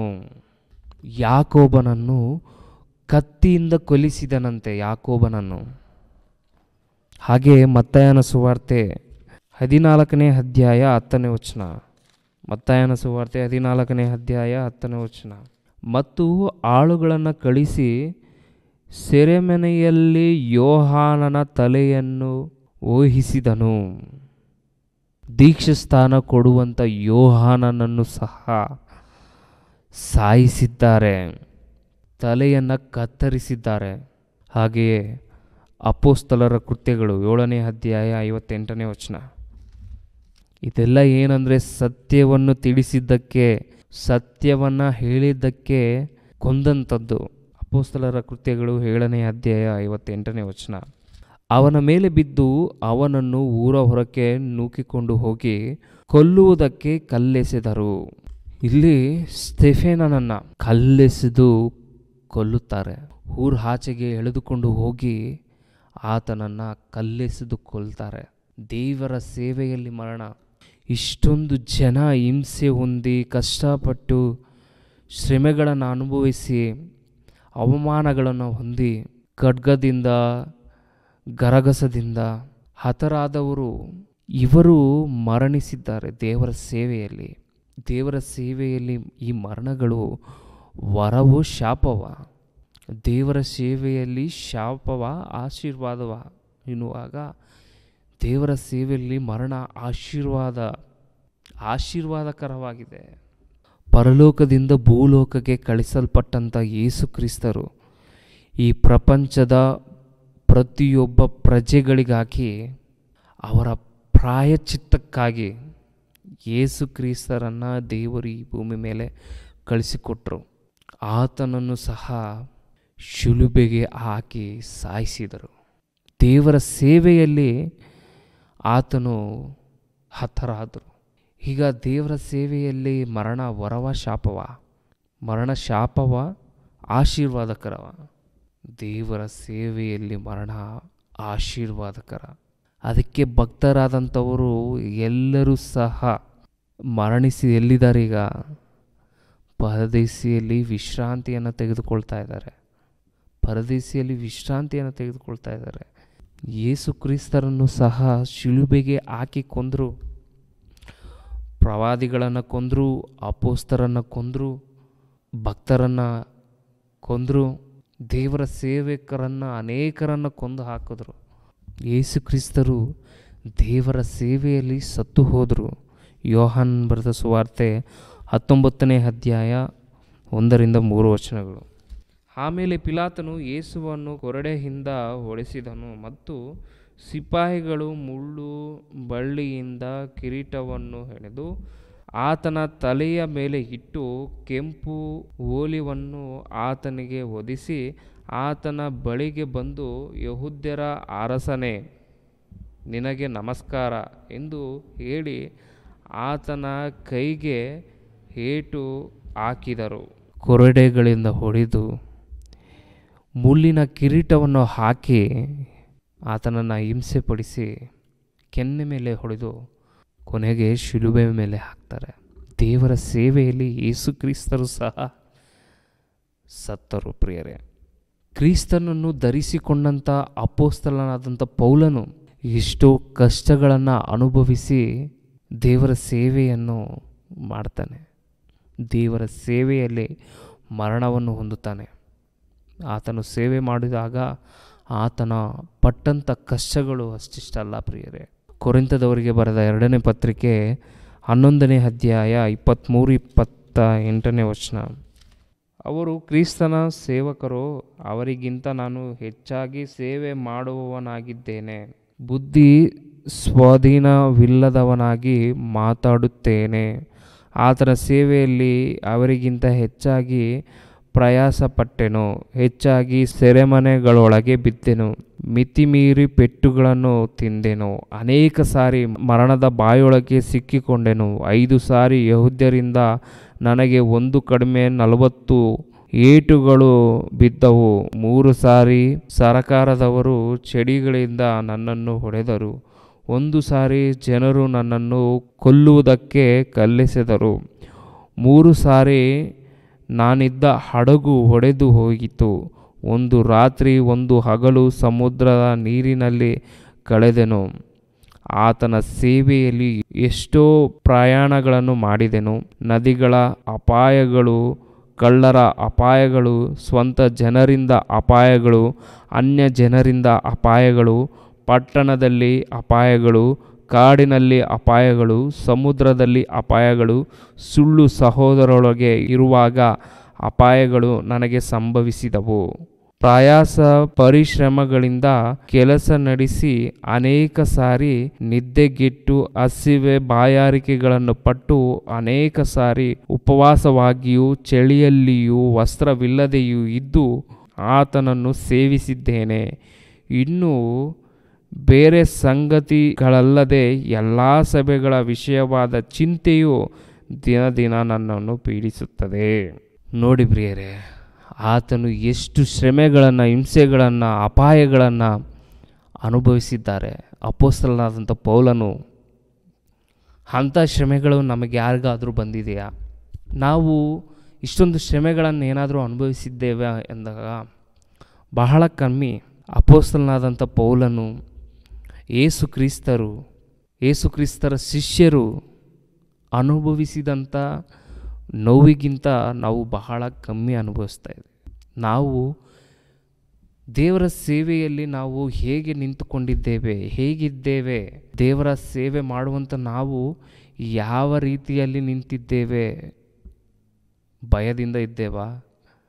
ಎಲ್ಲವನ್ನು ಸಹಿಸಿಕೊಂಡು ಮುಂದೆ ಹೋಗೋದಕ್ಕೆ ರೆಡಿಯಾಗಿದ್ದೇವಾ? ಯಾವುದಕ್ಕೆ ಸಿದ್ಧವಾಗಿದ್ದೇವೆ ನಾವು? ಯೇಸು ಕ್ರಿಸ್ತರು, ಅಪೊಸ್ತಲರು, ಪ್ರವಾದಿಗಳು ಇವರೆಲ್ಲ ದೇವರ ಸೇವೆ ನಿಮಿತ್ತವಾಗಿ ಮರಣ ನಮಗೆ ವರ, ಮರಣ ನಮಗೆ ಬಂದರೆ ಸಾಕು, ಮರಣ ನಮಗೆ ವರವೆಂದು ಹಾಗೆ ಜೀವಿಸಿದ್ದಾರೆ. ಕ್ರಿಸ್ತನ ವಿಷಯದಲ್ಲಿ ಮರಣ ನಮಗೆ ವರ, ನಮಗೆ ಲಾಭ. ಕ್ರಿಸ್ತನ ವಿಷಯದಲ್ಲಿ ಮರಣ ನಮಗೆ ಲಾಭ, ದೇವರ ಸೇವೆಯಲ್ಲಿ ಮರಣ ನಮಗೆ ಲಾಭ ಎಂದು ಭಕ್ತರು ಜೀವಿಸಿದ್ದಾರೆ. ಹಾಗೆ ಫಿಲಿಪ್ಪದವರಿಗೆ ಬರೆದ ಪತ್ರಿಕೆ 1ನೇ ಅಧ್ಯಾಯ 21ನೇ ವಚನ, ನನಗಂತೂ ಬದುಕುವುದಾದರೆ ಕ್ರಿಸ್ತನೇ, ಸಾಯುವುದು ಲಾಭವೇ. ನನಗಂತೂ ಬದುಕುವುದಾದರೆ ಕ್ರಿಸ್ತನೇ, ನಾನು ಬದುಕಿದರೆ ಕ್ರಿಸ್ತನಲ್ಲಿಯೇ ನಾನು ಬದುಕುತ್ತೇನೆ, ಕ್ರಿಸ್ತನ ಸೇವೆಯನ್ನೇ ನಾನು ಮಾಡುತ್ತೇನೆ, ದೇವರ ಸೇವೆಯನ್ನೇ ನಾನು ಮಾಡುತ್ತೇನೆ, ದೇವರ ಸೇವೆಯಲ್ಲೇ ನಾನು ಜೀವಿಸ್ತೇನೆ ಎಂದು ಅಪೊಸ್ತಲನಾದಂಥ ಪೌಲನು ಕ್ರಿಸ್ತನನ್ನು ನಂಬಿಕೊಂಡ ನಂತರ ಒಂದು ದಿನವೂ ಸಹ ಫ್ರೀಯಾಗಿ ಇರದೆ ಸಮಯದಲ್ಲೂ ಅಸಮಯದಲ್ಲೂ ಸುವಾರ್ತೆ ಸಾರುವುದರ ವಿಷಯದಲ್ಲಿ ತಿರುಗಾಡುವುದನ್ನು, ಪ್ರಯಾಸ ಪಡುವುದನ್ನು ನಾವು ನೋಡ್ತೇವೆ. ಅಂತಹ ಭಕ್ತನು ಹೇಳ್ತಿದ್ದಾನೆ, ನಾನು ಬದುಕುವುದಾದರೆ ಕ್ರಿಸ್ತನ ಸೇವೆಯಲ್ಲೇ ನಾನು ಬದುಕ್ತೇನೆ, ಕ್ರಿಸ್ತನಲ್ಲಿಯೇ ನಾನು ಬದುಕ್ತೇನೆ, ಸತ್ತರೆ ನನಗೆ ಲಾಭ. ಸಾಯುವುದಾದರೆ ನಾನು ಕ್ರಿಸ್ತನ ಸೇವೆಯಲ್ಲೇ ನಾನು ಸಾಯ್ತೇನೆ, ದೇವರ ಸೇವೆಯಲ್ಲೇ ನಾನು ಸಾಯ್ತೇನೆ, ಆ ಸಾವು ನನಗೆ ಲಾಭ. ದೇವರ ಸೇವೆಯಲ್ಲಿ ಸಾವು ನನಗೆ ಲಾಭ, ನನಗೆ ಆಶೀರ್ವಾದಕರ. ಹಾಗೆ ಜೀವಿಸಿದ್ದಾನೆ ಅಪೊಸ್ತಲನಾದಂಥ ಪೌಲನು. ಎಷ್ಟು ಕಷ್ಟ ಬಂದರೂ, ಇಷ್ಟು ಹಿಂಸೆಗಳು, ಬಾಧೆಗಳು, ಅವಮಾನಗಳು, ಜನರಿಂದ ಅಪಾಯ, ಸ್ನೇಹಿತರಿಂದ ಅಪಾಯ, ಸಮುದ್ರದಲ್ಲಿ, ನದಿಗಳಲ್ಲಿ ಅಪಾಯ, ಅರಣ್ಯದಲ್ಲಿ, ಕಾಡುಗಳಲ್ಲಿ ಅಪಾಯ, ಈ ಎಲ್ಲ ಅಪಾಯಗಳಲ್ಲಿ ಕಷ್ಟವನ್ನು ಅನುಭವಿಸಿದಂಥ ಪೌಲನು ಹೇಳ್ತಿದ್ದಾನೆ, ನಾನು ಬದುಕುವುದಾದರೆ ಕ್ರಿಸ್ತನೇ, ಸಾಯುವುದಾದರೆ ನನಗೆ ಲಾಭ. ಇಷ್ಟೆಲ್ಲ ಕಷ್ಟಗಳು ಬಂದ ನಂತರ ಅಪೊಸ್ತಲನಾದಂಥ ಪೌಲನು ನನಗೆ ಈ ಕಷ್ಟಗಳು ಸಾಕು, ಕಷ್ಟಗಳೇ ನನಗೆ ಬೇಡ ಅಂತ ದೂರ ಹೊರಟೋಗಿಲ್ಲ, ದೇವರನ್ನು ಬಿಟ್ಟು ಹೊರಟೋಗಿಲ್ಲ. ನಾನು ಬದುಕುವುದಾದರೆ ಕ್ರಿಸ್ತನೇ, ಸಾಯುವುದಾದರೆ ನನಗೆ ಲಾಭ, ದೇವರ ಸೇವೆಯಲ್ಲಿ ಮರಣ ನನಗೆ ವರ, ನನಗೆ ಆಶೀರ್ವಾದಕರ ಅಂತ ಹೇಳಿ ಅಪೊಸ್ತಲನಾದಂಥ ಪೌಲನು ಹಾಗೆ ಜೀವಿಸಿದ್ದಾರೆ. ಪ್ರಿಯರೇ, ಗಲಾತ್ಯದವರಿಗೆ ಬರೆದ ಪತ್ರಿಕೆ 2ನೇ ಅಧ್ಯಾಯ 20ನೇ ವಚನ, ಕ್ರಿಸ್ತನೊಂದಿಗೆ ಶಿಲುಬೆಗೆ ಹಾಕಿಸಿಕೊಂಡವನಾಗಿದ್ದೇನೆ, ಇನ್ನು ಜೀವಿಸುವವನು ನಾನಲ್ಲ, ಕ್ರಿಸ್ತನು ನನ್ನಲ್ಲಿ ಜೀವಿಸುತ್ತಾನೆ. ಈಗ ಶರೀರದಲ್ಲಿರುವ ನಾನು ಜೀವಿಸುವುದು ಹೇಗೆಂದರೆ ದೇವಕುಮಾರನ ಮೇಲಣ ನಂಬಿಕೆಯಲ್ಲಿಯೇ. ಆತನು ನನ್ನನ್ನು ಪ್ರೀತಿಸಿ ನಮಗೋಸ್ಕರ ತನ್ನನ್ನು ಒಪ್ಪಿಸಿಬಿಟ್ಟನು. ನಾನು ದೇವರ ಕೃಪೆಯನ್ನು ನಿರರ್ಥಕ ಮಾಡುವುದಿಲ್ಲ. ಇದು ಎಲ್ಲ ಕಷ್ಟಗಳು, ಹಿಂಸೆಗಳು ತಾಳಿಕೊಂಡಿದ್ದಾನೆ ಅಂದರೆ ಹೇಗೆ ತಾಳಿಕೊಂಡಿದ್ದಾನೆ, ಯಾಕೆ ತಾಳಿಕೊಂಡಿದ್ದಾನೆ ಅಂದರೆ ಯೇಸು ಕ್ರಿಸ್ತನ ಮೇಲಿರುವ ನಂಬಿಕೆಯಿಂದ ನಂಬಿದ್ದಾನೆ. ಆದದ್ದರಿಂದ ಏನಾಗಿದ್ದಾನೆ, ಯೇಸು ಕ್ರಿಸ್ತನನ್ನು ಧರಿಸಿಕೊಂಡಂಥ ಪೌಲನು ಎಷ್ಟೇ ಕಷ್ಟಗಳು, ಹಿಂಸೆಗಳು, ಬಾಧೆಗಳು, ಅವಮಾನಗಳು, ನಿಂದನೆಗಳು, ಅಪಾಯಗಳು ಬಂದರೂ ಸ್ಟ್ಯಾಂಡರ್ಡಾಗಿ ನಿಂತ್ಕೊಂಡಿದ್ದಾನೆ. ದೇವರ ಸೇವೆಯಲ್ಲಿ ಮರಣ ಹೊಂದುವುದಕ್ಕೆ ರೆಡಿಯಾಗಿದ್ದಾನೆ. ಕೊನೆಯದಾಗಿ ಆತ ಸಾಕ್ಷಿಯಾಗಿ ನಿಂತಿದ್ದಾನೆ, ಅನೇಕರಿಗೆ ಮಾದರಿಯಾಗಿ ನಿಂತಿದ್ದಾನೆ. ಅಪೊಸ್ತಲನಾದಂಥ ಪೌಲನು, ಆತನ ಜೀವನ ಅನೇಕರಿಗೆ ಮಾದರಿ, ಅಪೊಸ್ತಲರ ಜೀವನ ಅನೇಕರಿಗೆ ಮಾದರಿ, ಕ್ರಿಸ್ತನ ಜೀವನ ಅನೇಕರಿಗೆ ಮಾದರಿ. ದೇವರ ಸೇವೆಯಲ್ಲಿ ಮರಣ ಅದು ಆಶೀರ್ವಾದಕರ. ಇನ್ನೂ ನೋಡೋಣ, ತಿಮೋತಿಯನಿಗೆ ಬರೆದ 2ನೇ ಪತ್ರಿಕೆ 3ನೇ ಅಧ್ಯಾಯ 12ನೇ ವಚನ, ಕ್ರಿಸ್ತ ಯೇಸುವಿನಲ್ಲಿ ಸದ್ಭಕ್ತರಾಗಿ ಜೀವಿಸುವುದಕ್ಕೆ ಮನಸ್ಸು ಮಾಡುವವರೆಲ್ಲರೂ ಹಿಂಸೆಗೊಳಗಾಗುವರು. ಯಾರೆಲ್ಲ ಹಿಂಸೆಗೊಳಗಾಗ್ತಾರೆ? ಕ್ರಿಸ್ತನ ವಿಷಯದಲ್ಲಿ ಸದ್ಭಕ್ತರಾಗಿದ್ದು ಜೀವಿಸುವವರು. ನೀವು ಹಿಂಸೆಗಳಿಗೆ ಒಳಗಾಗ್ತಿದ್ದೀರಾ, ಹಿಂಸೆಗಳಲ್ಲಿ ಬೀಳ್ತಾ ಇದ್ದೀರಾ, ಕಷ್ಟದಲ್ಲಿ ಬೀಳ್ತಾ ಇದ್ದೀರಾ ಅಂದರೆ ಅರ್ಥ ಮಾಡಿಕೊಳ್ಳಬೇಕು. ಏನಂತ? ಸದ್ಭಕ್ತಿಯಿಂದ ಜೀವಿಸೋರು ಮಾತ್ರ ಯಾವುದಕ್ಕೆ ಒಳಗಾಗ್ತಾರೆ? ಹಿಂಸೆಗಳಿಗೆ ಒಳಗಾಗ್ತಾರೆ. ಸದ್ಭಕ್ತರಾಗಿ ಜೀವಿಸುವವರು ಹಿಂಸೆಗಳಿಗೆ ಒಳಗಾಗ್ತಾರೆ. ಹಿಂಸೆ ಪಡಿಸಲ್ಪಡ್ತಾ ಇದ್ದೀರಾ ಅಂದರೆ ನೀವೇನಾಗಿದ್ದೀರಿ? ಸದ್ಭಕ್ತಿಯಿಂದ ಜೀವಿಸುವವರಾಗಿದ್ದೀರಿ. ಕ್ರಿಸ್ತನನ್ನು ನಂಬಿಕೊಂಡ ನಂತರ ಹಿಂಸೆಗಳು, ಬಾಧೆಗಳು ಅನುಭವಿಸ್ತಾ ಇದ್ದೀರಾ? ಹಾಗಾದರೆ ಯೋಚನೆ ಮಾಡಿಕೊಳ್ಳಿ, ಯಾವ ರೀತಿ ಇದ್ದೀರಾ? ಭಕ್ತಿ, ಸದ್ಭಕ್ತಿ. ಕ್ರಿಸ್ತನನ್ನು ನಂಬಿಕೊಂಡ್ರೆ ಬಹಳ ಜನ ಅಂದ್ಕೊಳ್ತಿರ್ತಾರೆ, ಯೇಸು ಕ್ರಿಸ್ತನನ್ನು ನಂಬಿಕೊಂಡ್ರೆ ಸಾಕು, ಎಲ್ಲ ಕ್ಲಿಯರ್ ಆಗುತ್ತೆ, ರೋಗಗಳು ಹೋಗುತ್ತೆ, ಬಾಧೆ ಹೊರಟೋಗುತ್ತೆ, ಕಷ್ಟಗಳು ಪರಿಹಾರ ಆಗುತ್ತೆ, ಸಾಲದ ಸಮಸ್ಯೆ ಎಲ್ಲ ನೀಗೋಗುತ್ತೆ ಅಂತ ಅಂದ್ಕೊಳ್ತಿರ್ತಾರೆ. ಆದರೆ ಕ್ರಿಸ್ತ ಯೇಸುವಿನಲ್ಲಿ ಸದ್ಭಕ್ತರಾಗಿ ಜೀವಿಸುವುದಕ್ಕೆ ಮನಸ್ಸು ಮಾಡುವವರೆಲ್ಲರೂ ಹಿಂಸೆಗಳಿಗೆ ಒಳಗಾಗುವರು ಅಂತೆ. ಸದ್ಭಕ್ತಿಯಿಂದ ಜೀವಿಸುವುದಕ್ಕೆ ಮನಸ್ಸು ಮಾಡುವವರೆಲ್ಲರೂ ಹಿಂಸೆಗೆ ಒಳಗಾಗ್ತಾರೆ. ಸದ್ಭಕ್ತಿಯಿಂದ ಜೀವಿಸುವವರು ಹಿಂಸೆಗಳಿಗೆ ಒಳಗಾಗ್ತಾರೆ ಅಂದಾಗ ಈಗ ಯೇಸು ಕ್ರಿಸ್ತರನ್ನು ಯಾರು ನಂಬ್ತಾರೆ? ನಂಬುವುದಕ್ಕೆ ಯಾರಾದರೂ ಮುಂದೆ ಬರ್ತಾರಾ? ಬರೋದಿಲ್ಲ. ಯಾಕೆ ಅಂದರೆ ಮನುಷ್ಯರು ಬಯಸುವಂಥದ್ದೇನು?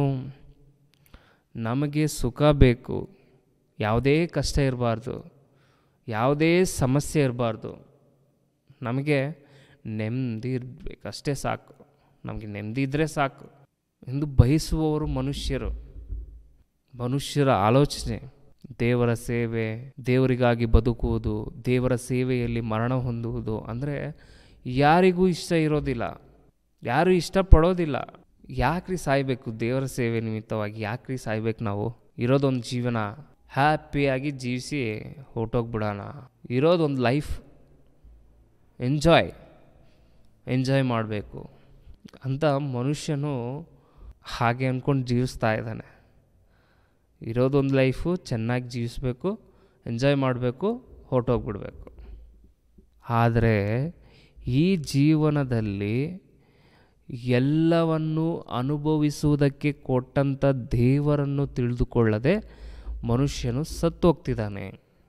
ಎಲ್ಲವನ್ನು ಅನುಭವಿಸ್ತಾ ಇದ್ದಾನೆ ಈ ಭೂಮಿ ಮೇಲೆ ಅಂದರೆ ಯಾರು ಕೊಟ್ಟರದು? ಈ ಒಂದು ಬಟ್ಟೆಯನ್ನು ತೆಗೆದುಕೊಳ್ಬೇಕಂದ್ರೆ ದುಡಿಬೇಕು, ದುಡಿದ ನಂತರ ಅದರಲ್ಲಿ ನಿನಗೆ ಇಷ್ಟವಾದಂಥ ಬಟ್ಟೆಯನ್ನು ಖರೀದಿಸಿ ನೀನು ಹಾಕಿಕೊಳ್ಬೇಕಂದ್ರೆ ನೀನೇನು ಮಾಡಬೇಕು? ದುಡಿದು ಹಣ ಕೊಟ್ಟು ತೆಗೆದುಕೊಳ್ಬೇಕು.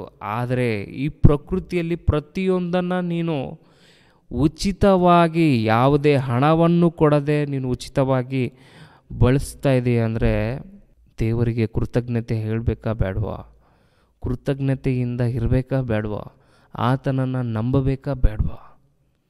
ಆತನ ಸೇವೆಯಲ್ಲಿ ಜೀವಿಸಬೇಕಾ ಬೇಡವಾ? ಆತನ ಸೇವೆಯನ್ನು ಮಾಡಬೇಕಾ ಬೇಡವಾ? ಆಲೋಚನೆ ಮಾಡಿ. ದೇವರ ಸೇವೆ ಮಾಡಬೇಕು. ದೇವರ ಸೇವೆಯಲ್ಲಿ ಮರಣ ಬರುತ್ತೆ, ಹಿಂಸೆಗಳು ಬರುತ್ತೆ, ಅನೇಕ ಸಮಸ್ಯೆಗಳು ಬರುತ್ತೆ. ಅವೆಲ್ಲವನ್ನು ಎದುರಿಸಿ ನಿಂತುಕೊಳ್ಳಬೇಕು.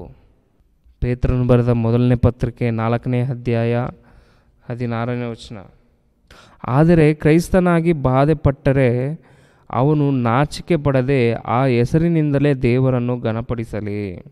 ಯೇಸು ಕ್ರಿಸ್ತನನ್ನು ನಂಬಿಕೊಂಡ ನಂತರ ಬಹಳ ಜನ ನಾಚಿಕೆ ಪಡ್ತಾ ಇರ್ತಾರೆ. ಕ್ರೈಸ್ತನಾಗಿ ಬಾಧೆ ಪಟ್ಟರೆ ಅವನು ನಾಚಿಕೆ ಪಡದೆ ಆ ಹೆಸರಿನಿಂದಲೇ ದೇವರನ್ನು ಘನಪಡಿಸಲಿ. ಸಮಾಜದಲ್ಲಿ ನಾನು ಕ್ರಿಶ್ಚಿಯನ್ ಅಂತ ಹೇಳಿಕೊಳ್ಳೋದಕ್ಕೆ, ಕ್ರಿಸ್ತನನ್ನು ನಂಬಿದ್ದೇನೆ ಎಂದು ಹೇಳ್ಕೊಳ್ಳೋದಕ್ಕೆ ಬಹಳ ಜನ ನಾಚಿಕೆ ಪಡ್ತಾ ಇರ್ತಾರೆ. ಒಳಗೊಳಗೆ ಇಟ್ಕೊಂಡಿರ್ತಾರೆ, ನಾನು ಕ್ರಿಸ್ತನನ್ನು ನಂಬಿಕೊಂಡಿದ್ದೀನಿ, ನಾನು ಕ್ರಿಶ್ಚಿಯನ್ ಅಂತ ಹೇಳಿಕೊಂಡ್ರೆ ಹೇಗೆ ನನ್ನ ನೋಡ್ತಾರೋ, ಹೇಗೆ ನನ್ನ ಟ್ರೀಟ್ ಮಾಡ್ತಾರೋ ಅಂತ ಭಾಳ ಜನ ಅಧೈರ್ಯದಿಂದ ಇರ್ತಾರೆ, ಭಯಪಡ್ತಿರ್ತಾರೆ. ಆದರೆ ಯೇಸು ಕ್ರಿಸ್ತರನ್ನು ನಂಬಿದ ನಂತರ ನಿನ್ನನ್ನು ಹಿಂಸೆ ಪಡಿಸಿದ್ದಾರೆ, ಅವಮಾನ ಮಾಡಿದ್ರೆ ನೀನು ನಾಚಿಕೆ ಪಡದೆ ಧೈರ್ಯದಿಂದಿದ್ದು ದೇವರನ್ನು ಘನಪಡಿಸಬೇಕಂತೆ. ನಾಚಿಕೆ ಪಡದೆ ದೇವರನ್ನು ಘನಪಡಿಸಬೇಕು, ದೇವರನ್ನು ಮಹಿಮೆ ಸಲ್ಲಿಸಬೇಕು. ಹಿಂಸೆಗಳು ಬಂದಿದೆಯಾ, ಬಾಧೆಗಳನ್ನು ಬಂದಿದೆಯಾ, ಯಾರಾದರೂ ಅವಮಾನ ಪಡಿಸಿದ್ರಾ? ಸಂತೋಷ ಪಡಬೇಕು, ಸಂತೋಷ ಪಡ್ರಿ, ಉಲ್ಲಾಸ ಪಡ್ರಿ, ಪರಲೋಕದಲ್ಲಿ ನಿಮಗೆ ಪ್ರತಿಫಲ ಸಿಗುತ್ತೆ ಅಂತ ಯೇಸು ಕ್ರಿಸ್ತರು ಹೇಳ್ತಿದ್ದಾರೆ. ಅದೇ ರೀತಿಯಲ್ಲಿ ಯಾರಾದರೂ ನಿಮ್ಮನ್ನು ಅವಮಾನ ಮಾಡಿದ್ರ, ಗೇಲಿ ಮಾಡಿದ್ರ, ಅಪಹಾಸ್ಯ ಮಾಡಿದ್ರ, ನೀವು ಏನು ಮಾಡಬೇಕು? ನಾಚಿಕೆ ಪಡದೆ ದೇವರನ್ನು ಘನತೆ ಸಲ್ಲಿಸ್ರಿ. ದೇವರಿಗೆ ಘನತೆ ಸಲ್ಲಿಸಬೇಕಂತೆ, ದೇವರನ್ನು ಘನಪಡಿಸಬೇಕಂತೆ, ದೇವರನ್ನು ಘನಪಡಿಸಬೇಕಂತೆ. ಆ ಸಂದರ್ಭದಲ್ಲಿ ದೇವರನ್ನು ಘನಪಡಿಸಬೇಕು. ಯೋಹಾನನ ಬರೆದ ಮೊದಲನೇ ಪತ್ರಿಕೆ 3ನೇ ಅಧ್ಯಾಯ 16ನೇ ವಚನ. ಕಷ್ಟಗಳು ಬಂದಾಗ, ಹಿಂಸೆಗಳು ಬಂದಾಗ ನಾವು ಕುಗ್ಗಿ ಹೋಗಬಾರ್ದು, ಧೈರ್ಯದಿಂದ ಇದ್ದು ದೇವರನ್ನು ಘನಪಡಿಸಬೇಕು. ಯೋಹಾನನ ಬರೆದ ಮೊದಲನೇ ಪತ್ರಿಕೆ 3ನೇ ಅಧ್ಯಾಯ 16ನೇ ವಚನ. ಕ್ರಿಸ್ತನು ನಮಗೋಸ್ಕರ ತನ್ನ ಪ್ರಾಣವನ್ನು ಕೊಟ್ಟದ್ದರಲ್ಲಿಯೇ ಪ್ರೀತಿ ಇಂಥದ್ದೆನ್ನು ನಮಗೆ ತಿಳಿದು ಬಂದಿದೆ. ನಾವು ಸಹ ಸಹೋದರರಿಗೋಸ್ಕರ ನಮ್ಮ ಪ್ರಾಣಗಳನ್ನು ಕೊಡುವ ಹಂಗಿನಲ್ಲಿದ್ದೇವೆ. ಯೇಸು ಕ್ರಿಸ್ತರು ತನ್ನ ಪ್ರಾಣ ಕೊಡುವುದರಲ್ಲಿ ಆತನು ನಮ್ಮ ಮೇಲೆ ಎಷ್ಟು ಪ್ರೀತಿಯನ್ನಿಟ್ಟಿದ್ದಾನೆ ಎಂದು ತಿಳಿಯುತ್ತೆ ಪ್ರಿಯರೇ. ಆತನು ನಮ್ಮ ಮೇಲೆ ಇಟ್ಟಿರುವಂಥ ಪ್ರೀತಿಯಿಂದ ಆತನ ತ್ಯಾಗ ಎಂಥದ್ದೆಂದು, ಆತನ ಪ್ರೀತಿ ಎಂಥದ್ದೆಂದು ನಮಗೆ ತಿಳಿಯುತ್ತೆ. ಈಗ ಆತನ ಪ್ರೀತಿಯಿಂದ ನಾವು ಕಲಿತುಕೊಳ್ಬೇಕಾದಂಥದ್ದೇನು? ನಾವು ಸಹ ಸಹೋದರರಿಗೋಸ್ಕರ ಪ್ರಾಣ ಕೊಡುವ ಹಂಗಿನಲ್ಲಿರಬೇಕು, ಪ್ರಾಣ ಕೊಡುವವರಾಗಿರಬೇಕು. ನಾವು ಸಹ ಸಹೋದರರ ನಿಮಿತ್ತ ಪ್ರಾಣ ಕೊಡುವವರಾಗಿರಬೇಕು. ಕ್ರಿಸ್ತನ ಹಿಂಬಾಲಕರು ಹೇಗಿರಬೇಕು? ಸಹೋದರರ ನಿಮಿತ್ತವಾಗಿ ಪ್ರಾಣ ಕೊಡುವವರಾಗಿರಬೇಕಂತೆ. ಅಂದರೆ ದೇವರ ಸೇವೆಯಲ್ಲಿ ಪ್ರಾಣ ಕೊಡುವುದಕ್ಕಾದರೂ ರೆಡಿ ಇರಬೇಕು, ಸಿದ್ಧರಾಗಬೇಕು, ಮೊದಲೇ ಪ್ರಿಪೇರ್ ಆಗಬೇಕು. ಅದಕ್ಕಾಗಿಯೇ ದೇವರು ಮೊದಲೇ ಪರಿಶುದ್ಧಾತ್ಮನ ಪ್ರೇರಣೆ ಮೂಲಕ ದೇವರು ಸತ್ಯವೇದದಲ್ಲಿ ಬರೆಸಿಕೊಟ್ಟಿದ್ದಾರೆ. ಪ್ರತಿ ಕ್ರೈಸ್ತರು ಎಷ್ಟೋ ಬಾಧೆಗಳು, ಹಿಂಸೆಗಳು, ಕಷ್ಟಗಳು, ಕೊರತೆಗಳು ಬಂದಾಗ ಇದನ್ನು ಶಾಪವೆಂದು ಭಾವಿಸದೆ, ಇದು ಶಾಪ, ಇದು ನಮಗೆ ಶಾಪ ಎಂದು ಭಾವಿಸದೆ ದೇವರ ಆಶೀರ್ವಾದವೆಂದು ಭಾವಿಸಬೇಕಂತೆ. ಇದು ದೇವರ ಆಶೀರ್ವಾದ, ದೇವರು ನಮ್ಮ ಜೊತೆ ಇದ್ದಾನೆ ಎನ್ನುವುದಕ್ಕೆ ಇದೆಲ್ಲ ಆಧಾರಗಳೆಂದು ಭಾವಿಸಿ ಜೀವಿಸಬೇಕಂತೆ. ದೇವರಿಗೆ ಘನತೆಯನ್ನು ಸಲ್ಲಿಸಬೇಕಂತೆ. ದೇವರಿಗೆ ಘನತೆಯನ್ನು ಸಲ್ಲಿಸಿ ಆತನ ಸೇವೆಯಲ್ಲಿ ಮುನ್ನಡಿಬೇಕು ಆತನ ಸೇವೆಯಲ್ಲಿ. ಯಾಕೆಂದರೆ ಈ ಸಂಗತಿಗಳನ್ನು ಕೇಳಿದಂಥ ಬಹಳ ಜನ ಏನಂತಾರಂದರೆ, ಇವರು ದೇವರ ಸೇವಕರಲ್ವಾ, ದೇವರ ಸೇವೆಯಲ್ಲಿ ಯಾವಾಗಲೂ ಇರ್ತಾರಲ್ವಾ, ಇವರಿಗೆ ಇಂತಹ ಮರಣ ಬರಬಾರ್ದಾಗಿತ್ತು. ಬಹಳ ಜನ ಕ್ರೈಸ್ತರು, ಬಹಳ ಜನ ಸೇವಕರು ಸೇವೆಯಲ್ಲಿ ಅನೇಕ ವಿಧಗಳಲ್ಲಿ ಮರಣ ಹೊಂದಿದ್ದನ್ನು ನಾವು ನೋಡ್ತೇವೆ. ರೀಸೆಂಟಾಗಿ ಪ್ರವೀಣ್ ಪಗಡಾಲ ಎನ್ನುವಂಥ ದೈವ ಸೇವಕರನ್ನು ಸಾಯಿಸಿದರು ಅತಿ ಕ್ರೂರವಾಗಿ. ಈತನಿಗೆ ಈ ಥರ ಆಗಬಾರ್ದಾಗಿತ್ತು, ಈ ರೀತಿಯಾಗಿ ಈತನು ಸಾಯಬಾರ್ದಾಗಿತ್ತು ಅಂತ ಭಾಳ ಜನ ಅಂದ್ಕೊಂಡಿರ್ತಾರೆ. ಹಾಗೆಯೇ ಇನ್ನು ಅನೇಕ ಕ್ರೈಸ್ತರನ್ನು ಅನೇಕ ರೀತಿಯಲ್ಲಿ ಸುಟ್ಟು ಹಾಕಿ, ಕಂಬಕ್ಕೆ ಕಟ್ಟಿ, ಬೆಂಕಿ ಹಾಕಿ ಸಾಯಿಸಿದ್ದನ್ನು ನಾವು ನೋಡ್ತೇವೆ. ಅನೇಕ ವಿಧಗಳಲ್ಲಿ ಚಿತ್ರಹಿಂಸೆಗಳನ್ನು ಕೊಟ್ಟು ಸಾಯಿಸಿದ್ದನ್ನು ನಾವು ನೋಡ್ತೇವೆ. ದೇವರ ಸೇವೆಯಲ್ಲಿ ಮರಣ ಇದು ಆಶೀರ್ವಾದಕರ ವರ, ಶಾಪ ಅಲ್ಲ ಅದು. ನೋಡಿ ಪ್ರಿಯರೇ, ಯೇಸು ಕ್ರಿಸ್ತರು ಶಿಲುಬೆಯ ಮೇಲೆ ಅತಿ ಕ್ರೂರವಾಗಿ ಆತನನ್ನು ಸಾಯಿಸಿದ್ರಲ್ವ. ಆತನು ಅಷ್ಟು ಕ್ರೂರವಾಗಿ, ಅಷ್ಟು ಭಯಂಕರವಾಗಿ ಯಾಕೆ ಆತನು ಸಾಯಬೇಕಾಗಿತ್ತು? ಕೊರಡೆಗಳಿಂದ ಹೊಡೆದು ಊರೆಲ್ಲ ಸುತ್ತಿಸಿಕೊಂಡು ಕಲ್ವಾರಿಯ ಬೆಟ್ಟದವರೆಗೂ ಆತನ ಮೇಲೆ ಶಿಲುಬೆಯನ್ನು ಹೊರಿಸಿ ಇಷ್ಟು ಹಿಂಸೆಗಳನ್ನು ಯಾಕೆ ಯೇಸು ಕ್ರಿಸ್ತರು ಅನುಭವಿಸಬೇಕಾಗಿತ್ತು? ಯಾಕೆ ಅಂದಾಗ ಆತನ ಮರಣ, ಆತನ ಒಂದು ತ್ಯಾಗ, ಆತನ ರಕ್ತದಿಂದ ಪ್ರತಿಯೊಬ್ಬರಿಗೆ ವಿಮೋಚನೆ ಬರಬೇಕೆಂದು, ಪ್ರತಿಯೊಬ್ಬರಿಗೆ ಪಾಪ ಕ್ಷಮಾಪಣೆ ಬರಬೇಕೆಂದು ಒಂದು ರೀತಿ. ಆದರೆ ಆತನ ಮರಣದಿಂದ ಪ್ರತಿಯೊಬ್ಬರ ಮನಸ್ಸು ಬದಲಿಸಿಕೊಂಡು ಇನ್ನು ಪಾಪದ ಕಡೆಗೆ ತಿರುಗದೆ ಪರಿಶುದ್ಧದ ಕಡೆ ನಡೆಯುವುದಕ್ಕೆ ಆ ಮರಣ ಹೊಂದಿದ್ದಾರೆ ಪ್ರಿಯರೇ. ಅಂಥ ಮರಣವನ್ನು ಹೊಂದಿದಂಥ ಯೇಸು ಕ್ರಿಸ್ತರನ್ನು ನೋಡಿ ಅದನ್ನು ಓದಿ ತಿಳಿದುಕೊಂಡ ನಂತರ ನಾವು ಇನ್ನು ಪಾಪ ಮಾಡುವುದಕ್ಕೆ ಅವಕಾಶ ಕೊಡುವುದಕ್ಕೆ ಆಗೋದಿಲ್ಲ.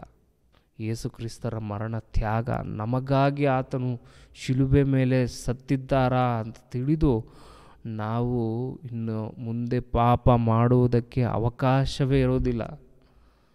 ಯಾವಾಗ ಯೇಸು ಕ್ರಿಸ್ತನು ನಮ್ಮ ದೇಹದಲ್ಲಿದ್ದಾಗ, ನಮ್ಮಲ್ಲಿದ್ದಾಗ, ಆತನ ವಾಕ್ಯಗಳು ನಮ್ಮ ಹೃದಯದಲ್ಲಿದ್ದಾಗ ನಾವು ಪಾಪ ಮಾಡುವುದಕ್ಕೆ ಅವಕಾಶವೇ ಇರೋದಿಲ್ಲ. ಅದಕ್ಕಾಗಿ ಆತನು ಆ ವಿಧದಲ್ಲಿ ಸತ್ತು ಹೋದರು. ಆತನನ್ನು ಅನುಸರಿಸಿದಂಥ ಭಕ್ತರು, ಆತನನ್ನು ಹಿಂಬಾಲಿಸಿದಂಥ ಭಕ್ತರು ಆ ವಿಧದಲ್ಲಿ ಪ್ರಾಣ ತ್ಯಾಗವನ್ನು ಮಾಡಿದರು ದೇವರ ಸೇವೆಯಲ್ಲಿ. ಕೊನೆ ಕ್ಷಣದಲ್ಲಿ ಅವರು ಒಂದು ಮಾತು ಅಂದಿದ್ರೆ ಅವರ ಪ್ರಾಣಗಳು ಬದುಕ್ತಾ ಇದ್ವು. ತಮ್ಮ ಪ್ರಾಣಗಳನ್ನು ಬದುಕಿಸಿಕೊಳ್ತಾ ಇದ್ರು. ನನಗೆ ದೇವರು ಬೇಡ, ಯಾರೂ ಬೇಡ ಅಂತ ಹೇಳಿದಿದ್ರೆ, ಯೇಸು ಕ್ರಿಸ್ತರ ಭಕ್ತರು ಅಪೊಸ್ತಲರು ಯಾರಾದರೂ ಹೇಳಿದಿದ್ರೆ ತಮ್ಮ ಪ್ರಾಣವನ್ನು ಬದುಕಿಸಿಕೊಳ್ತಾ ಇದ್ರು. ಆದರೆ ಆಗ ಮಾಡಲಿಲ್ಲ. ಬದುಕುವುದಾದರೆ ಕ್ರಿಸ್ತನು, ಸತ್ತರೆ ನಮಗೆ ಲಾಭ. ಕ್ರಿಸ್ತನ ದೇವರ ಸೇವೆಯಲ್ಲಿ ಮರಣ ನಮಗೆ ಲಾಭ, ಆಶೀರ್ವಾದಕರ ಅಂತ ಹೇಳಿ ಅವರೆಲ್ಲರೂ ತಮ್ಮ ಪ್ರಾಣವನ್ನು ಒಪ್ಪಿಸಿಕೊಟ್ರು. ಅಂದರೆ ಅಪಾಯದಲ್ಲಾಗಿರ್ಬೋದು, ಪ್ರಕೃತಿಯ ವೈಪರೀತ್ಯದಲ್ಲಿ ಆಗಿರ್ಬೋದು, ಅನೇಕ ವಿಧಗಳಲ್ಲಿ ಮರಣ ಎನ್ನುವಂಥದ್ದು ಭಕ್ತರಿಗೂ ಭಕ್ತಹೀನರಿಗೂ ಬರುವಂಥದ್ದಾಗಿದೆ. ಯಾವ ರೀತಿಯಲ್ಲಾದರೂ ಸರಿ ಮರಣ ಎನ್ನುವಂಥದ್ದು ಬಂದೇ ಬರುತ್ತೆ. ಮರಣ ಎನ್ನುವಂಥದ್ದು ಎಲ್ಲರಿಗೂ ಆಗುತ್ತೆ.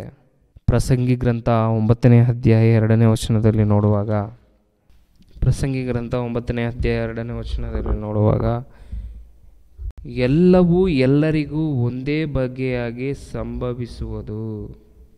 3ನೇ ವಚನ, ಎಲ್ಲರಿಗೂ ಒಂದೇ ಗತಿ ಎಂಬ ಸಂಕಟವು ಲೋಕ ವ್ಯವಹಾರದಲ್ಲೆಲ್ಲ ಸೇರಿಕೊಂಡಿದೆ.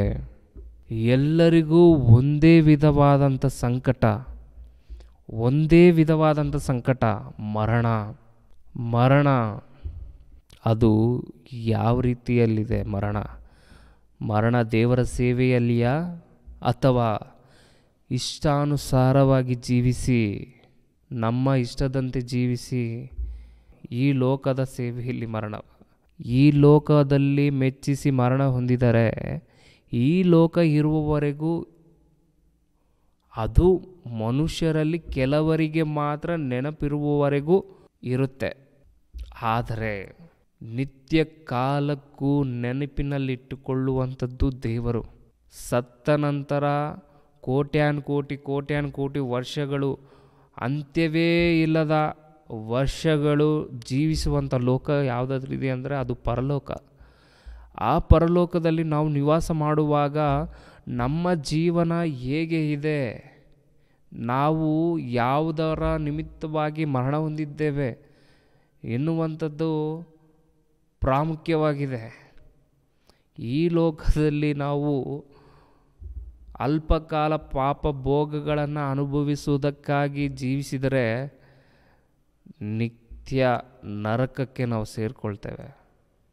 ಆದರೆ ಈ ಭೂಮಿಯಲ್ಲಿ ಸ್ವಲ್ಪ ಕಾಲ ಪಾಪ ಭೋಗಗಳನ್ನು ಅನುಭವಿಸುವುದಕ್ಕಿಂತ ಕ್ರಿಸ್ತನ ವಿಷಯವಾದ ನಿಂದೆಗಳು ಒಳ್ಳೆಯದೆಂದು ಎಣಿಸಿ ಜೀವಿಸಿದಾಗ, ದೇವರ ಸೇವೆಯಲ್ಲಿ ನನಗೆ ಮರಣ ಲಾಭ, ಆಶೀರ್ವಾದಕರ ಎಂದು ಎಣಿಸಿದಾಗ ಆ ಮರಣ, ಅಂಥ ಒಂದು ಮರಣ ದೇವರ ದೃಷ್ಟಿಯಲ್ಲಿ ಬಹಳ ಶ್ರೇಷ್ಠವಾಗಿದೆ.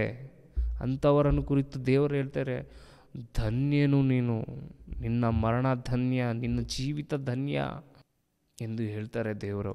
ಅಂಥ ಮರಣವನ್ನು ನಾವು ಹೊಂದುತ್ತೇವಾ? ದೇವರ ಸೇವೆಯಲ್ಲಿ ಮರಣ ನಾವು ಹೊಂದುವುದಕ್ಕೆ ರೆಡಿಯಾಗಿದ್ದೇವಾ, ತಾಳಿಕೊಳ್ತೇವಾ ಎನ್ನುವಂಥದ್ದನ್ನು ನಮ್ಮನ್ನು ನಾವು ಪರಿಶೀಲನೆ ಮಾಡಿಕೊಳ್ಳಬೇಕು. ದೇವರು ಮನುಷ್ಯರಿಗೆ ವಿಧ ವಿಧವಾಗಿ ಮರಣವನ್ನು ಕೊಟ್ಟು ತನ್ನ ಬಳಿಗೆ ಕರೆದುಕೊಳ್ತಿದ್ದಾರೆ.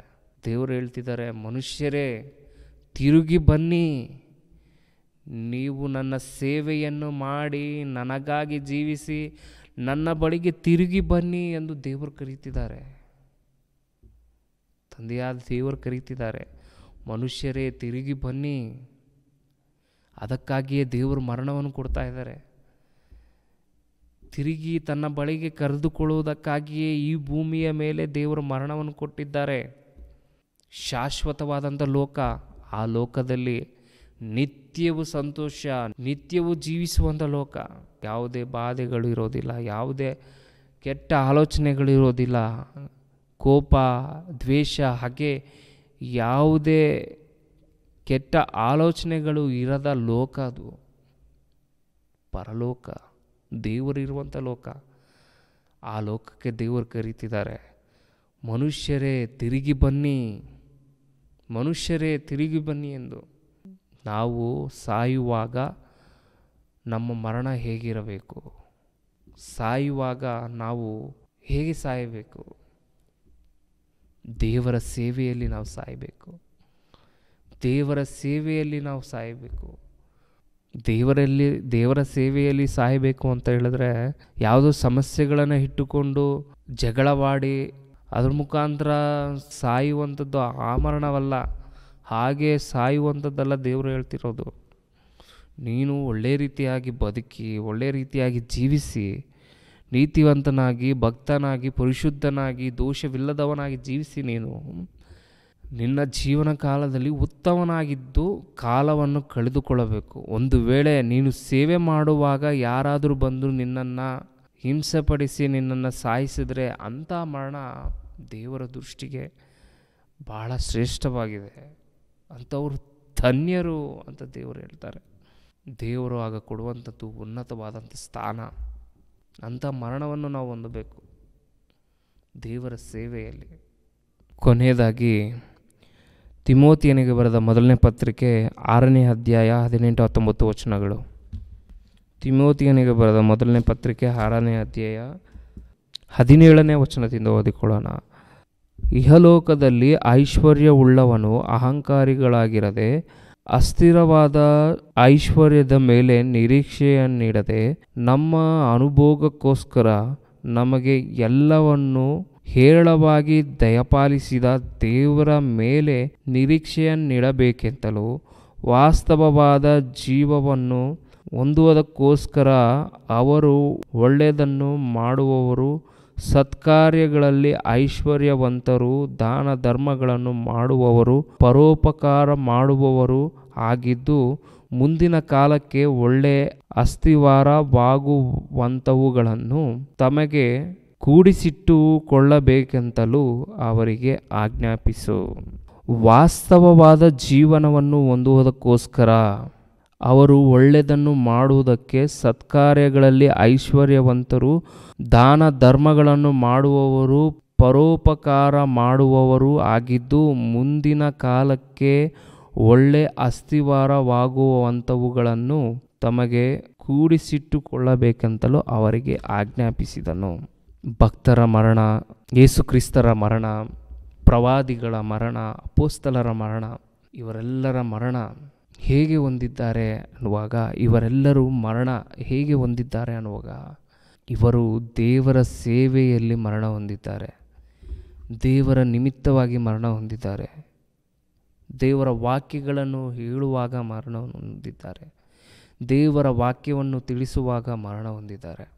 ದೇವರ ವಾಕ್ಯವನ್ನು ತಿಳಿಸಿದ್ದಕ್ಕೆ ಇವರು ಮರಣ ಹೊಂದಿದ್ದಾರೆ. ಇವರೆಲ್ಲರ ಜೀವಿತ ನಮಗೆ ಏನಾಗಿದೆ? ಮುಂಬರುವ ಕಾಲದಲ್ಲಿರುವವರಿಗೆ ಅಸ್ತಿವಾರವಾಗಿದೆಯಂತೆ. ಅಸ್ತಿವಾರ ಅವರ ನಡವಳಿಕೆ, ಅವರ ಒಂದು ಜೀವನ ಶೈಲಿ, ಮುಂಬರುವ ಕಾಲದವರಿಗೆ ಅಸ್ತಿವಾರ ಆಗಿದೆ.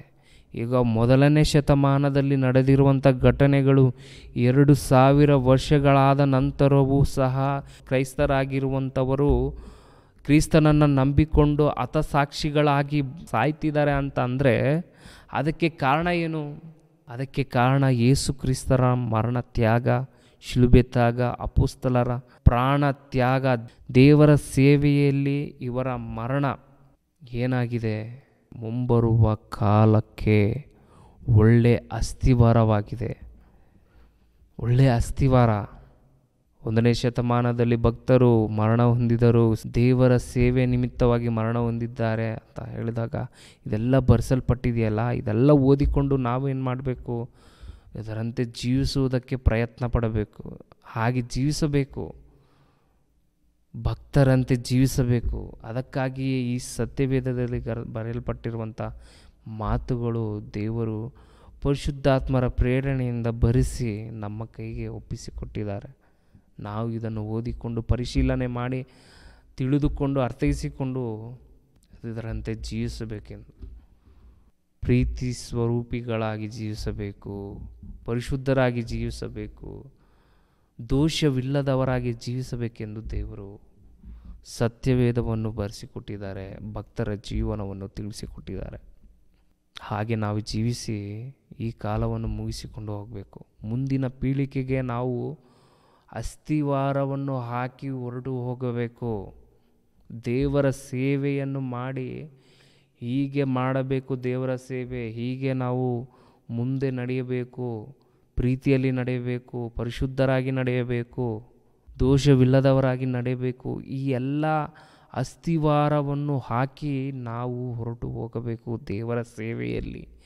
ದೇವರ ಸೇವೆಯಲ್ಲಿ ಮರಣ ಹೊಂದಿ ಹೊರಟು ಹೋಗಬೇಕಂದ್ರೆ ನಾವು ಕ್ರಿಸ್ತನನ್ನು ಧರಿಸಿಕೊಂಡು ಆತನಂತೆ ಜೀವಿಸಬೇಕು, ಆತನಂತೆ ದೇವರ ಸೇವೆ ಮಾಡಬೇಕು. ಹಾಗೆ ನಾವಿರಬೇಕು. ಹಾಗೆ ನಾವು ಇದ್ದೇವಾ ಇಲ್ಲವಾ ಎನ್ನುವಂಥದ್ದನ್ನು ನಮ್ಮನ್ನು ನಾವು ಪರಿಶೀಲನೆ ಮಾಡ್ಕೋಬೇಕು. ಹಾಗೆ ನಾವು ಸೇವೆ ಮಾಡ್ತಾ ಇದ್ದೀವಾ ಇಲ್ವಾ ಎನ್ನುವಂಥದ್ದನ್ನು ನಮ್ಮನ್ನು ನಾವು ಪರಿಶೀಲನೆ ಮಾಡಿಕೊಳ್ಬೇಕು. ನಮ್ಮ ಭಕ್ತಿಯ ಜೀವನ, ನಾವು ಒಬ್ಬರನ್ನೊಬ್ಬರು ಪ್ರೀತಿಸ್ತಾ ಇದ್ದೀವಾ, ಪರಿಶುದ್ಧವಾಗಿದ್ದೇವಾ, ದೋಷ ನಮ್ಮಲ್ಲಿ ಇಲ್ಲದೇ ಇರೋ ಹಾಗೆ ನಾವು ಜೀವಿಸ್ತಾ ಇದ್ದೀವಾ ಎನ್ನುವಂಥದ್ದನ್ನು ನಾವು ಪರಿಶೀಲನೆ ಮಾಡಿಕೊಂಡು ಜೀವಿಸಬೇಕು. ದೇವರ ಸೇವೆಯಲ್ಲಿ ನಾವು ಮರಣ ಹೊಂದಬೇಕು, ಸಿದ್ಧವಾಗಬೇಕು. ಆ ಮರಣ ನಮಗೆ ಆಶೀರ್ವಾದಕರ, ಶಾಪ ಆಗೋದಿಲ್ಲ, ಅದು ವರ, ಆಶೀರ್ವಾದ. ಬದುಕುವುದಾದರೆ ಕ್ರಿಸ್ತನು, ಸತ್ತರೆ ನಮಗೆ ಲಾಭ. ಕ್ರಿಸ್ತನ ಸೇವೆಯಲ್ಲಿ ಮರಣ ನಮಗೆ ಲಾಭ, ದೇವರ ಸೇವೆಯಲ್ಲಿ ಮರಣ ಲಾಭ. ಪ್ರಿಯರೇ, ಎಲ್ಲರೂ ತಲೆ ಬಗ್ಗಿಸಿ ಪ್ರಾರ್ಥನೆ ಮಾಡಿಕೊಳ್ಳೋಣ. ನಮ್ಮನ್ನು ಬಹಳವಾಗಿ ಪ್ರೀತಿಸುವ ಪ್ರೀತಿಯ ಪರಲೋಕದಲ್ಲಿರುವ ತಂದೆ, ನಿಮ್ಮ ಉನ್ನತವಾದ ಶ್ರೇಷ್ಠವಾದ ನಾಮಕ್ಕೆ ವಂದನೆಗಳು, ಸ್ತೋತ್ರಗಳು. ಇಲ್ಲಿಯವರೆಗೂ ತಂದೆ ನಿಮ್ಮ ಮಾತುಗಳನ್ನು ತಿಳಿಸಿದ್ದೇನೆ ತಂದೆ. ಆ ಮಾತುಗಳನ್ನು ಅವರ ಹೃದಯದಲ್ಲಿ ಬಲಪಡಿಸಿಕೊಂಡು ಇಟ್ಟುಕೊಂಡು ತಂದೆ ಅಭ್ಯಾಸ ಮಾಡಿ ತಮ್ಮ ಜೀವನದಲ್ಲಿ, ನನ್ನ ಜೀವನದಲ್ಲಿ ನಾನು ತಂದೆ ಅದನ್ನು ಅಳವಡಿಸಿಕೊಂಡು ತಂದೆ ನಿಮ್ಮ ಸೇವೆಯಲ್ಲಿ ನೀತಿವಂತರಾಗಿ, ಪರಿಶುದ್ಧರಾಗಿ, ದೋಷವಿಲ್ಲದವರಾಗಿ, ಪ್ರೀತಿ ಸ್ವರೂಪಿಗಳಾಗಿ ಜೀವಿಸಿ, ಕ್ರಿಸ್ತನಂತೆ ಜೀವಿಸಿ, ಅಪೊಸ್ತಲರಂತೆ ಜೀವಿಸಿ, ನೀವಿರುವಂಥ ಪರಲೋಕವನ್ನು, ನಿಮ್ಮನ್ನು ನೋಡುವಂಥ ಭಾಗ್ಯವನ್ನು ನಮಗೆ ದಯಪಾಲಿಸಿ. ಕೇಳಿದಂಥ ನಿಮ್ಮ ಮಕ್ಕಳು ತಂದೆ ಅದನ್ನು ತಿಳಿದುಕೊಂಡು ಅದರಂತೆ ಜೀವಿಸುವ ಹಾಗೆ ಸಹಾಯ ಮಾಡಿ. ಕೇವಲ ಪರೀಕ್ಷೆಗಳಿಗಾಗಿ ಇದನ್ನು ತಿಳಿದುಕೊಳ್ಳದೆ, ಓದಿಕೊಳ್ಳದೆ, ಜೀವನವನ್ನು ಸರಿಪಡಿಸಿಕೊಳ್ಳುವುದಕ್ಕಾಗಿ ಇದನ್ನು ತಿಳಿದುಕೊಂಡು ಅಭ್ಯಾಸ ಮಾಡಿ ತಂದೆ ಅರ್ಥೈಸಿಕೊಳ್ಳುವುದಕ್ಕೆ ಸಹಾಯ ಮಾಡಿ. ಎಲ್ಲ ವಿಷಯಗಳಲ್ಲಿ ನೀವು ಜೊತೆಯಾಗಿದ್ದು ನಡೆಸಿ. ಯೇಸುವಿನ ನಾಮದಲ್ಲಿ ಬೇಡಿ ಹೊಂದಿದ್ದೇನೆ ನನ್ನ ಪ್ರೀತಿಯುಳ್ಳ ಪರಲೋಕದಲ್ಲಿರುವ ತಂದೆಯೇ, ಆಮೇನ್. ಎಲ್ಲರಿಗೂ ವಂದನೆಗಳು ಪ್ರಿಯರೇ. ರಕ್ಷಕನಾದ ಯೇಸು ಕ್ರಿಸ್ತರ ನಾಮದಲ್ಲಿ ಆತ್ಮೀಯರೆಲ್ಲರಿಗೂ ಹೃತ್ಪೂರ್ವಕ ವಂದನೆಗಳನ್ನು ತಿಳಿಸ್ತಾ ಇದ್ದೇನೆ. ದೇವರ ಸೇವೆ ನಿಮಿತ್ತವಾಗಿ ಪ್ರಾರ್ಥಿಸಿರಿ ಹಾಗೂ ದೇವರ ಸೇವೆಯಲ್ಲಿ ಭಾಗಿಗಳು ಆಗಿ. ಪ್ರತಿಯೊಬ್ಬನು ತನ್ನ ಹೃದಯದಲ್ಲಿ ನಿರ್ಣಯಿಸಿಕೊಂಡ ಪ್ರಕಾರ ಕೊಡಲಿ. ದುಃಖದಿಂದಾಗಲಿ ಬಲಾತ್ಕಾರದಿಂದಾಗಲಿ ಯಾರೂ ಕೊಡಬಾರದು. ಯಾಕೆಂದರೆ ಸಂತೋಷವಾಗಿ ಕೊಡುವವನ ಮೇಲೆ ದೇವರಿಗೆ ಪ್ರೀತಿಯುಂಟು. 2 ಕೊರಿಂಥದವರಿಗೆ ಬರೆದ ಪತ್ರಿಕೆ 9ನೇ ಅಧ್ಯಾಯ 7ನೇ ವಚನ.